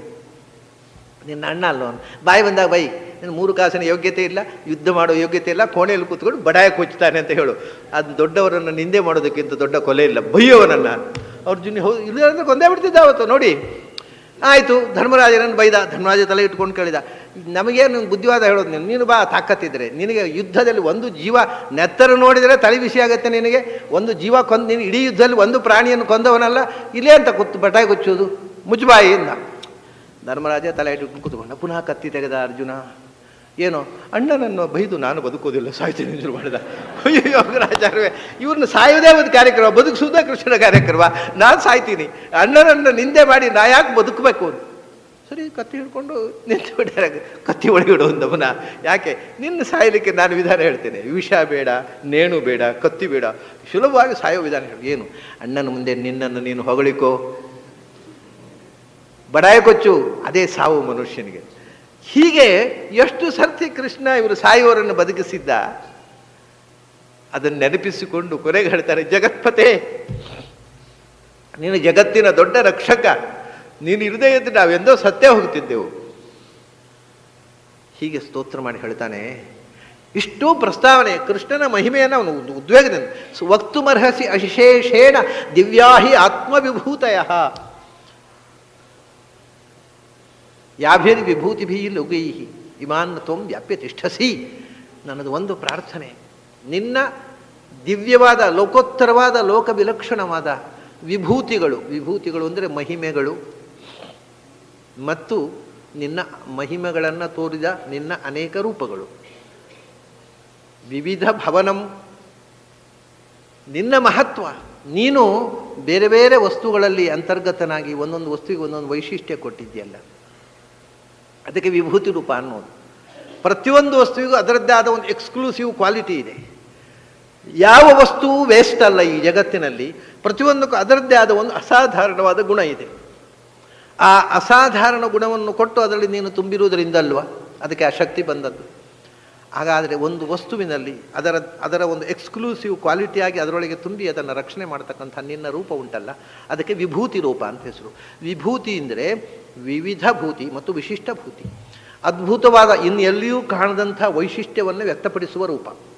ಮತ್ತು ವಿವಿಧ ಭೂತಿ, ನಾನಾ ರೂಪಗಳು, ಅನಂತ ರೂಪಗಳಿಂದ ಈ ಅನಂತ ಪ್ರಪಂಚದಲ್ಲಿ ತುಂಬಿ ಅನಂತ ವಸ್ತುಗಳಲ್ಲಿ ಅನಂತ ಶಕ್ತಿಯನ್ನು ವ್ಯಕ್ತಗೊಳಿಸಿದ ನಿನ್ನ ಮಹಿಮೆಯನ್ನು ವಕ್ತುಮರ್ಹಸಿ ಅಶೇಷೇಣ, ನನಗೆ ಪೂರ್ತಿ ಕೇಳಬೇಕು ನಿನ್ನ ಬಾಯಲ್ಲಿ ಅಂತ. ದಿವ್ಯಾಹಿ ಆತ್ಮವಿಭೂತಯ, ನಿನ್ನ ಈ ವಿಭೂತಿ ರೂಪಗಳು ಎಲ್ಲಿ ಎಲ್ಲಿ ಯಾವ ಯಾವ ವಸ್ತುವಿನಲ್ಲಿ ಎಂಥ ವಿಭೂತಿಯಾಗಿ ನೀನು ನೆಲೆಸಿದ್ದಿ ಅದನ್ನು ಕೇಳಬೇಕು ನಾವು. ಒಂದೊಂದು ವಸ್ತುವಿನಲ್ಲಿ ವೈಶಿಷ್ಟ್ಯವನ್ನು ಕೊಡತಕ್ಕಂಥ ನಿನ್ನ ರೂಪ, ಅದು ಪ್ರಪಂಚದಲ್ಲಿ ತುಂಬಿದ ಬಗೆ, ಅದನ್ನು ನಾನು ಕೇಳಬೇಕು, ನಿನ್ನ ಬಾಯಿಯಿಂದ ಕೇಳಬೇಕು. ವಕ್ತುಮರ್ಹಸಿ ಅಶೇಷೇಣ ದಿವ್ಯಾಹ ಆತ್ಮವಿಭೂತಯ, ವಿಭೂತಯ ಅಂತ ಪ್ರಥಮ ಬಹುವಚನದಲ್ಲಿದೆ, ಅದು ದ್ವಿತೀಯ ಬಹುವಚನದ ರೂಪ. ಪ್ರಥಮ ಸಪ್ತಸು ಪ್ರಥಮ. ದಿವ್ಯಾಹಿ ಆತ್ಮವಿಭೂತಯ, ನಿನ್ನ ವಿಭೂತಿಗಳು ಅದ್ಭುತ, ಅಂಥ ವಿಭೂತಿಗಳನ್ನು ನನಗೆ ನೀನು ಹೇಳಬೇಕು. ಹೇಳುವುದಂದರೆ ಅಲ್ಪ ಸ್ವಲ್ಪ ಹೇಳಲಿಕ್ಕೆ ಅನೇಕ ಜನ ಪಂಡಿತರು ಸಿಗ್ತಾರೆ ನಮಗೆ, ಆದರೆ ನೀನು ಹೇಳಿದರೆ ಅಶೇಷೇಣ, ನನಗೆ ನಿನ್ನ ಮಹಿಮೆಯ ಪೂರ್ಣ ಚಿತ್ರ ಬೇಕು. ದಿವ್ಯಾಹಿ ಆತ್ಮವಿಭೂತಯ ವಕ್ತುಮರ್ಹಸಿ, ಯಾಕೆ ಯಾಭಿ ವಿಭೂತಿಭಿ ಲೋಕೈ ಲೋಕೆ ಲೋಕೆ ವ್ಯಾಪ್ಯ ತಿಷ್ಠಸಿ. ಯಾಭಿರ್ವಿಭೂತಿಭಿ ಲೋಕಾನ್ ಇಮಾನ್ ತ್ವಂ ವ್ಯಾಪ್ಯ ತಿಷ್ಠಸಿ. ನಿನ್ನ ಯಾವ ಯಾವ ವಿಭೂತಿ ರೂಪಗಳು ಈ ಲೋಕದಲ್ಲಿ ತುಂಬಿವೆ, ತುಂಬಿ ಆ ವಸ್ತುಗಳನ್ನು ಬೇರೆ ವಸ್ತುವಿನಿಂದ ಬೇರೆಯಾಗಿ ವಿಶಿಷ್ಟವಾದಂಥ ವೈಶಿಷ್ಟ್ಯವುಳ್ಳದ್ದನ್ನಾಗಿ ಮಾಡಿದೆ, ಅದನ್ನು ನಾನು ಉಪಾಸನೆ ಮಾಡಬೇಕು. ಉದಾಹರಣೆ ಅವನು ಕಾಣೋದು, ಈಗ ಒಂದು ಪಂಚ ಪಾಂಡವರಲ್ಲಿ ನೀನೊಂದು ವಿಶಿಷ್ಟ ವಿಭೂತಿಯಾಗಿ ನನ್ನೊಳಗೆ ಕೂತು ಬಿಟ್ಟಿದ್ದಿ, ಆದ್ದರಿಂದ ಪಾಂಡವರಲ್ಲಿ ಪಾಂಡವ ಅಂತ ಹೇಳಿದ ತಕ್ಷಣ ಮೊದಲು ನೆನಪಾಗುವುದು ಯಾರು? ನಾನು. ಯಾಕೆ? ನಾನು ಕುಂತಿಯ ಮಕ್ಕಳಲ್ಲಿ ಒಬ್ಬ ಅಷ್ಟೇ. ಏನು ವಿಶೇಷ?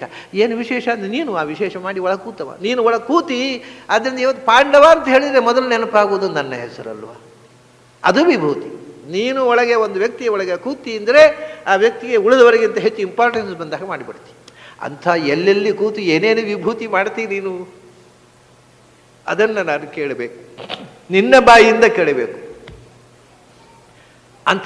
ಕಥಂ ವಿದ್ಯಾಂ ಅಹಂ ಯೋಗಿನ್ ತ್ವಾಂ ಸದಾ ಪರಿಚಿಂತನೆ, ನನಗೆ ನಿರಂತರ ನಿನ್ನ ಚಿಂತನೆ ಬರಬೇಕು. ಪ್ರತಿಯೊಂದು ವಸ್ತುವನ್ನು ನೋಡುವಾಗಲೂ ನಿನ್ನ ಸದಾ ಪರಿಚಿಂತನೆ ಅಂದರೆ ಯಾವತ್ತೂ ಏನು ಮಾಡುವಾಗಲೂ ಪ್ರತಿಯೊಂದು ವಸ್ತುವನ್ನು ನೋಡುವಾಗ ನಿನ್ನ ಚಿಂತನೆ ಬರಬೇಕು ನನಗೆ.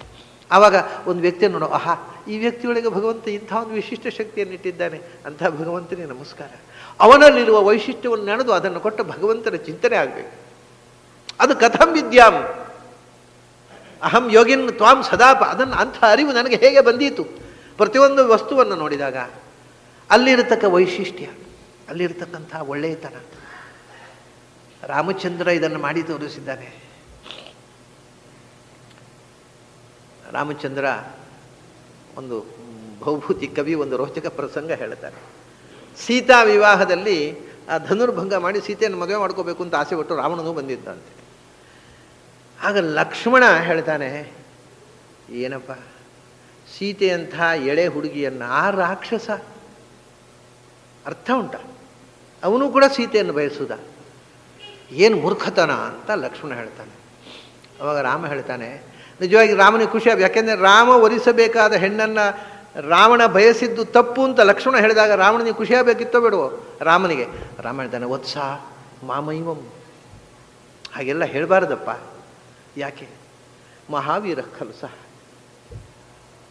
ಜಗತ್ತಿನ ದೊಡ್ಡ ವೀರ, ಅವನಿಗೆ ಸಾಟಿಯಾದ ವೀರನಿಲ್ಲ ನಮ್ಮ ಕಾಲದಲ್ಲಿ. ಅವನಲ್ಲಿ ಕೆಲವು ದೋಷಗಳಿದೆ, ದೋಷ ಯಾರ ಹತ್ರ ಇಲ್ಲ. ದೋಷವನ್ನು ಹಿಡಿದು ಮಾತಾಡಬೇಡ, ಅವನ ಒಳ್ಳೆತನವನ್ನು ಹಿಡಿದು ಮಾತಾಡು. ರಾವಣನಂಥ ವೀರ ಯಾರಿದ್ದಾರೆ? ಅವನ ಪೌರುಷಕ್ಕೆ ಬೆಲೆಗೊಟ್ಟು ಮಾತಾಡು, ಸಸಾರ ಮಾಡಬೇಡ ಅಂತ. ಇದು ಒಳ್ಳೆಯವರ ಗುಣ. ಅದೇ ಎರಡು ಗುಣ. ಲಕ್ಷ್ಮಣ ಏನು ಅವನು ಉಳಿದವನು, ಏನಪ್ಪ ಇದ್ದ ಹೆಣ್ಮಕ್ಕಳನ್ನು ಹಾಳು ಮಾಡೋನು, ಏನು ಪೌರುಷ ಅವನದು ಹಾಳು ಅಂತ ತಕ್ಷಣ ದೋಷವನ್ನು ಹೇಳಿದರೆ ಕೂಡಲೇ ಇವನು ತಿದ್ದೋದು. ಅಂದರೆ ಕೆಲವರಿಗೆ ಒಳ್ಳೆಯ ಅಂಶ ಕಾಣುವುದೇ ಇಲ್ಲ, ಬರೇ ದೋಷ ಹುಡುಕೋದು. ಯಾಕೆಂದರೆ ದಾನವ ಸ್ವಭಾವ. ಕೆಲವರಿಗೆ ಗುಣವನ್ನೇ ಹುಡುಕೋದು ರಾಮಚಂದ್ರ ಅದೇ ಕಾಡಿಗೆ ಹೋಗಿ ಕೂತ್ಕೊಂಡಿದ್ದಾಗ ಲಕ್ಷ್ಮಣ ಹೇಳ್ತಾನೆ, ಅವಳೊಬ್ಬಳು ಕೈಕೇಯಿ ಮಾರಿ ಬಂದಾಗ ನಮ್ಮ ಮನೆಗೆ ಬಂದು ಸೇರಿಕೊಂಡ್ಳು. ಕಾಳರಾತ್ರಿವಾಗತ್ತ ಮನೆಗೆ ಶನಿ ಹಿಡಿದಾಗಾಯಿತು. ಅವಳು ಯಾಕೆ ಆ ಕೇಕೈ ದೇಶದಿಂದ ನಮ್ಮ ಅಪ್ಪನ ಕೈ ಹಿಡಿದು ನಮ್ಮ ತಾಯಿಯಾಗಿ ಬಂದ್ಲೋ, ನಮ್ಮ ವಂಶ ಮಣ್ಣು ಮುಕ್ಕಿಸಿದಳು, ಎಂಥ ಮಾರಿ ಅವಳು ಅಂತ ಹೇಳ್ತಾನೆ. ತಕ್ಷಣ ರಾಮಚಂದ್ರ ಖುಷಿಯಾಗಬೇಕಿತ್ತು, ಯಾಕಂದರೆ ನನ್ನನ್ನು ಕಾಡಿಗೆ ಕಳಿಸಿದವಳನ್ನು ಬೈತಾ ಇದ್ದಾನೆ, ನಾವಾದರೆ ಖುಷಿ ಪಡ್ತಿದ್ದೆವು. ತಕ್ಷಣ ರಾಮಚಂದ್ರ ಹೇಳ್ತಾನೆ, ಲಕ್ಷ್ಮಣ ಅದು ನಿನಗೆ ಸಂಬಂಧಪಟ್ಟ ವಿಷಯ ಅಲ್ಲ, ಬೇರೆ ಮಾತಾಡು. ಕೈಕೇಯಿಯ ಬಗ್ಗೆ ಕಮೆಂಟ್ ಮಾಡೋದು it is none of your concern ಅಂತ. ಅದು ನಿನಗೆ ಬೇಡ ಆ ವಿಷಯ, ಬೇರೆ ಮಾತಾಡೋಣ, ಬಿಟ್ಟು ಬಿಡು ಅದನ್ನು, ಆ ವಿಷಯ ಮಾತಾಡಬೇಡ. ಕೈಕೇಯಿ ಮಾಡಿದ್ದು ಅಲ್ಲಯ್ಯ, ನನ್ನನ್ನು ಕೈಕೇಯಿ ಕಡಿ ಕಳಿಸಿದ್ದು, ನಿನ್ನನ್ನಲ್ಲ. ನೀನು ನನ್ನ ಮೇಲೆ ಪ್ರೀತಿಯಿಂದ ಬಂದದ್ದು, ನನಗೆ ಬೇಸರ ಇಲ್ಲ, ನನಗೆ ಸಂತೋಷ ಆಗಿದೆ, ನೀನು ಯಾಕೆ ಸಿಟ್ಟು ಮಾಡಿಕೊಳ್ತೀಯಾ? ತಪ್ಪು. ಕೈಕೇಯಿಯ ಬಗ್ಗೆ ನೀನು ಕಮೆಂಟ್ ಮಾಡೋದು ತಪ್ಪು. ಯಾಕೆ ಅಂದರೆ ಯಾರು ಏನು ಮಾಡ್ತಾರೆ ಅನ್ನೋದಕ್ಕೆ ಯಾರೂ ಸ್ವತಂತ್ರರಲ್ಲ. ಕೈಕೇಯಿ ಹಾಗೆ ಮಾಡಬೇಕು, ನಾನು ಕಾಡಿಗೆ ಹೋಗಬೇಕು ಅನ್ನೋದು ವಿಧಿನಿಯತಿ. ಅದು ಕೈಕೇಯಿ ಸೃಷ್ಟಿ ಮಾಡಿದಂಥ ಸಂಗತಿ ಅಲ್ಲ. ಅದರಲ್ಲಿ ಕೈಕೇಯಿ ಬರೀ ಟೂಲ್, ಅವಳು is an instrument, she is not responsible for the developments. ಯಾರಿಗೂ ಜವಾಬ್ದಾರಲ್ಲಪ್ಪ. ಎಲ್ಲರೂ ಭಗವಂತ ಕೊಟ್ಟ ಪಾತ್ರವನ್ನು ನಿರ್ವಹಿಸುವ ಪಾತ್ರಧಾರಿಗಳು. ಅದು ಪಾತ್ರಧಾರಿಯಲ್ಲಿ ಒಬ್ಬ ದುಷ್ಟ ಪಾತ್ರ, ಒಬ್ಬ ಒಳ್ಳೆಯ ಪಾತ್ರ, ಎಲ್ಲವೂ ಪಾತ್ರ. ದುಷ್ಟ ಪಾತ್ರವನ್ನು ಚೆನ್ನಾಗಿ ಅಭಿನಯಿಸಿದವರಿಗೆ ಪ್ರೈಸ್ ಸಿಗ್ಬೋದು, ನಾಯಕನಿಗೆ ಪ್ರೈಸ್ ಸಿಗದೆ ಹೀರೋಯಿಗೆ ಬರದೆ ಪ್ರತಿ ನಾಯಕರಿಗೆ. ಅದರಿಂದ ಅವರ ಪಾತ್ರವನ್ನು ಹೇಗೆ ನಿರ್ವಹಿಸಿದ್ದಾರೆ ಅನ್ನೋದು ಮುಖ್ಯ. ನಾವೆಲ್ಲರೂ ಭಗವತ್ ಸಂಕಲ್ಪದಿಂದ ನಡೆಯಬೇಕಾದ ಬೊಂಬೆಗಳಪ್ಪ. ಯಾರನ್ನೂ ಟೀಕೆ ಮಾಡಬೇಡ, ಯಾರನ್ನೂ ಆಕ್ಷೇಪ ಮಾಡಬೇಡ. ಅಲ್ಲಿ ಒಳ್ಳೇದಿದ್ದರೆ ತಗೋ, ಇಲ್ಲ ಸುಮ್ಮನೆ ಬಿಟ್ಬಿಡು. ನಿನಗೆ ಸಂಬಂಧಪಟ್ಟ ವಿಷಯ ಅಲ್ಲ ಇನ್ನೊಬ್ಬರಲ್ಲಿ ಇರತಕ್ಕ ಕೊರತೆ ಅಂತ ಹೇಳಿಬಿಡ್ತಾನೆ ರಾಮ. ಹಾಗಾಗಿ ಇದು ಅರ್ಜುನ ಇದನ್ನೇ ಹೇಳೋದು, ನಮಗೆ ಪ್ರತಿಯೊಬ್ಬರಲ್ಲಿ ಇರತಕ್ಕಂಥ ಆ ಒಳ್ಳೆಯ ಆಸ್ಪೆಕ್ಟ್. ನಾವು ವೀಡ್ಸ್ ಅಂತ ತೆಂಗಿನ ಗಿಡ ತೋಟ ಮಾಡ್ತೇವೆ, ಅಲ್ಲಿ ಒಂದು ಟಚ್ ಮೀ ನಾಟ್, ಮುಟ್ಟಿದರೆ ಮೈಯೆಲ್ಲ ಮುಳ್ಳಾಗುವಂಥ ಮುಳ್ಳಿನ ಗಿಡ ಒಂದು, ಮುಟ್ಟಿದರೆ ಮುನಿ ಅಂತ ಹೇಳ್ತಾರೆ, ಟಚ್ ಮೀ ನಾಟ್ ಅಂತಾರೆ, ಏನೇನೋ ಅಂತಾರೆ. ಸರಿ, ಅವು ನಮ್ಮ ದೃಷ್ಟಿಯಲ್ಲಿ ಅದು ವೀಡು, ಬೇಡವಾದ ಕಳೆ ಕೀಳುವುದು. ಜೀವನಕ್ಕೆ ಕಳೆ ಬರುವುದೇ ಅದರಿಂದ, ಅದನ್ನು ಕೀಳುವುದು. ಕಳೆ ಅದು ಎಂಥ ದೊಡ್ಡ, ಅದರಲ್ಲಿ ಒಂದು ಭಗವಂತನ ಒಂದು ವಿಭೂತಿ ರೂಪ ಇದೆ. ಏನು ವಿಭೂತಿ ರೂಪ? ಈ ಜಗತ್ತಿನಲ್ಲಿ ಇವತ್ತು ಯಾವ ಔಷಧಕ್ಕೂ ಬಗ್ಗದ ಪೈಲ್ಸು, ಆ ಬೀಡ್ಸನ್ನು, ಆ ಟಚ್ ಮೀರ ಮುಳ್ಳಿನ ಗಿಡ ಉಂಟಲ್ವ, ಅದರ ಬೇರು ಸಹಿತ ಜಜ್ಜಿ ಅದರ ರಸವನ್ನು ಗಂಜಿಗೆ ಹಾಕಿ ಊಟ ಮಾಡಿದರೆ ತನ್ನಷ್ಟಕ್ಕೆ ಗುಣ ಆಗೋಗುತ್ತೆ. ಅಂಥ ಪೈಲ್ಸ್ ರೋಗವನ್ನು ಅರ್ಶೋಘ್ನ ಆ ರೋಗ ನಿವಾರಕ ಶಕ್ತಿಯಾಗಿ ಇವುಗಳು ಕೂತಿದ್ದಾನೆ ಭಗವಂತ. ನಾವು ಅದನ್ನು ಕಿತ್ತು ಬಿಸಾಡಿದೆವು. ಮತ್ತು ಇನ್ನೊಂದು ವಿಶೇಷ ನೋಡಿ, ಯಾವುದಾದ್ರು ಗಿಡಕ್ಕೆ ಗೋಮೂತ್ರ ಹಾಕಿ ಗೊಬ್ಬರ ಹಾಕಿದರೆ ಬೆಳೆಯುವುದಲ್ವ ಗಿಡ? ತಮಾಷೆ ನೋಡಿ, ಭಗವಂತ ಎಲ್ಲಕ್ಕೊಂದು ವ್ಯವಸ್ಥೆ ಮಾಡಿದ್ದಾನೆ. ನೀವು ಗೋಮೂತ್ರ ಗೊಬ್ಬರ ಹಾಕಿದ್ರೆ ಬೆಳೆದು ಬಿಡುತ್ತೆ. ಈ ಮುಳ್ಳಿನ ಗಿಡ ಬಂದಲ್ಲಿ ಗೋಮೂತ್ರ ಗೊಬ್ಬರ ಹಾಕಿ ಅಲ್ಲೇ ಸತ್ತು ಹೋಗುತ್ತೆ. ಏನು ಕಷ್ಟ ಇಲ್ಲ. ತೆಂಗಿನ ಗಿಡಕ್ಕೆ ಗೊಬ್ಬರವೂ ಆಯಿತು, ಇದಕ್ಕೆ ಸಂಹಾರ, ಅದಕ್ಕೆ ಯಾವುದು ಆಹಾರ, ಅದಕ್ಕೆ ಇದು ವಿಷ. ಗೋಮೂತ್ರ ಗೊಬ್ಬರ ಹಾಕಿಬಿಟ್ರೆ ಅದು ಬಿಟ್ಟು ಸಣ್ಣಕ್ಕೆ ಸತ್ತು ಹೋಗುತ್ತೆ. ನಿಮಗೆ ಎಕ್ಸಸ್ ಇದ್ದ ಸತ್ತು ಹೋಗುತ್ತೆ. ಇದ್ದ ಗಿಡ ರೋಗ ನಿವಾರಕವಾಗಿ ಔಷಧವಾಗಿ ಉಪಯೋಗಿಸಿ. ಹೀಗೆ ಪ್ರತಿಯೊಂದು ಯಾವುದನ್ನು ಅನ್ವಾಂಟೆಡ್, ಬೇಡವಾದದ್ದು, ಕಳೆ ಕೊಳೆ ಅಂತ ನಾವು ಹೇಳ್ತೇವೆ, ಅದಕ್ಕೂ ಒಂದು ಪರ್ಪಸ್ ಇದೆ. ಅದರಲ್ಲಿಯೂ ಒಂದು ವಿಭೂತಿ ರೂಪದಿಂದ ಭಗವಂತ ಅದರಲ್ಲೂ ಒಂದು ಮಹತ್ವ ಕೊಟ್ಟಿರ್ತಾನೆ. ಇಲ್ಲದೇ ಇದ್ದರೆ ದನದ ಮೂತ್ರ, ದನದ ಗೋಮಯ, ಯಾವುದಾದರೂ ಪ್ರಾಣಿಯ ಮಲಮೂತ್ರವನ್ನು ನಾವು ಶುದ್ಧಿಗೆ ಉಪಯೋಗಿಸೋದುಂಟ? ಜಗತ್ತಿನಲ್ಲಿ ಇನ್ನೊಂದು ಎಕ್ಸಾಂಪಲ್ ಇಲ್ಲ. ಆದರೆ ದನದ ಗೋಮಯ ಅರೆ ಕ್ಲೀನ್ ಆಗಬೇಕಾದ್ರೆ ಅದೇ ಹಾಕೋದು ಅಂಗಳಕ್ಕೆ. ಯಾವ ಮಲ ಹಾಕಿದರೆ ಅಂಗಳ ನಿರ್ಮಲ ಆಗುತ್ತೆ, ಅದನ್ನು ಪಂಚಗವ್ಯದಲ್ಲಿ ಹಾಕಿ ತಗೊಂಡ್ರೆ ನಮ್ಮ ದೇಹ ನಿರ್ಮಲ ಆಗುತ್ತೆ. ಗೋವಿನ ಮೂತ್ರ ಗೋಮಲ, ಯಾವ ಮಲಮೂತ್ರ ಯಾಕೆ? ಅದರ ಶುದ್ಧೀಕರಕ ಶಕ್ತಿಯಾಗಿ ತುಂಬಿಬಿಟ್ಟಿದ್ದಾನೆ ಭಗವಂತ. ಅವನ ವಿಭೂತಿ ಅದು. ಇದನ್ನು ಹೇಳುವುದು ಅರ್ಜುನ. ಒಂದೊಂದು ವಸ್ತುವಿನ ಒಳಗೂ ನೀನು ಏನು ವಿಭೂತಿಯಾಗಿ ತುಂಬಿದ್ದಿ, ಏನು ವಿಚಿತ್ರ ಶಕ್ತಿ ಕೊಟ್ಟಿದ್ದಿ ಪ್ರಪಂಚದಲ್ಲಿ ಪ್ರತಿಯೊಂದರಲ್ಲಿಯೂ. ಆ ಎಲ್ಲ ವಸ್ತುವನ್ನು ನೋಡುವಾಗ ಅದರ ಹಿಂದೆ ಇರತಕ್ಕ ನಿನ್ನ ಮಹಿಮೆ, ನಿನ್ನ ಮಹತ್ವ, ನಿನ್ನ ವಿಭೂತಿ ರೂಪದ ನೆನಪಾಗಬೇಕು ನನಗೆ. ಕೇಶು ಚಿಂತ್ಯೋಸಿ ಭಗವನ್, ಅದು ಕೇಶು ಚ, ಅಲ್ಲಿ ಯಾವ್ಯಾವ ಪದಾರ್ಥಗಳಲ್ಲಿ ಚಿಂತ್ಯೋಸಿ ಭಗವನ್ಮಯ, ಕೇಶು ಚ ಭಾವೇಶು ಕಥಂ ವಿದ್ಯಾಮಹಂ ಯೋಗಿನ್. ನೀನು ಯೋಗಿನ್, ಯೋಗ ಅಂದರೆ ಸಾಮರ್ಥ್ಯ, ನೀನು ಸರ್ವಸಮರ್ಥ. ಎಲ್ಲಿ ಏನಾಗಿದ್ದಿ ನಿನಗೆ ಗೊತ್ತು, ನಮಗೆ ಗೊತ್ತಿಲ್ಲ.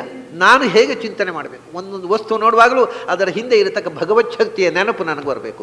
ಕೇಶು ಚ ಭಾವೇಶು, ಜಗತ್ತಿನ ಎಲ್ಲ ವಸ್ತುಗಳಲ್ಲಿ ಇರತಕ್ಕ ನಿನ್ನ ಮಹಿಮೆಯನ್ನು ಚಿಂತನೆ ಮಾಡಲಿಕ್ಕೆ ನಮಗೆ ಎಲ್ಲ ವಸ್ತು ನೋಡೋ ಯೋಗವೇ ಇಲ್ಲ. ಎಲ್ಲವೂ ನೋಡುವ ಭಾಗ್ಯ ನಮಗಿಲ್ಲ. ನಾವು ನಮ್ಮ ಕಣ್ಣಿಗೆ ಬಿದ್ದದ್ದನ್ನು ನೋಡುವವರು. ಎಷ್ಟು ದಿವಸ ಬದುಕ್ತೇವೋ, ಎಷ್ಟು ದಿವಸ ಎಷ್ಟು ಕಾಣುತ್ತೋ ಅಷ್ಟೇ ನಮ್ಮ ಪಾಲು.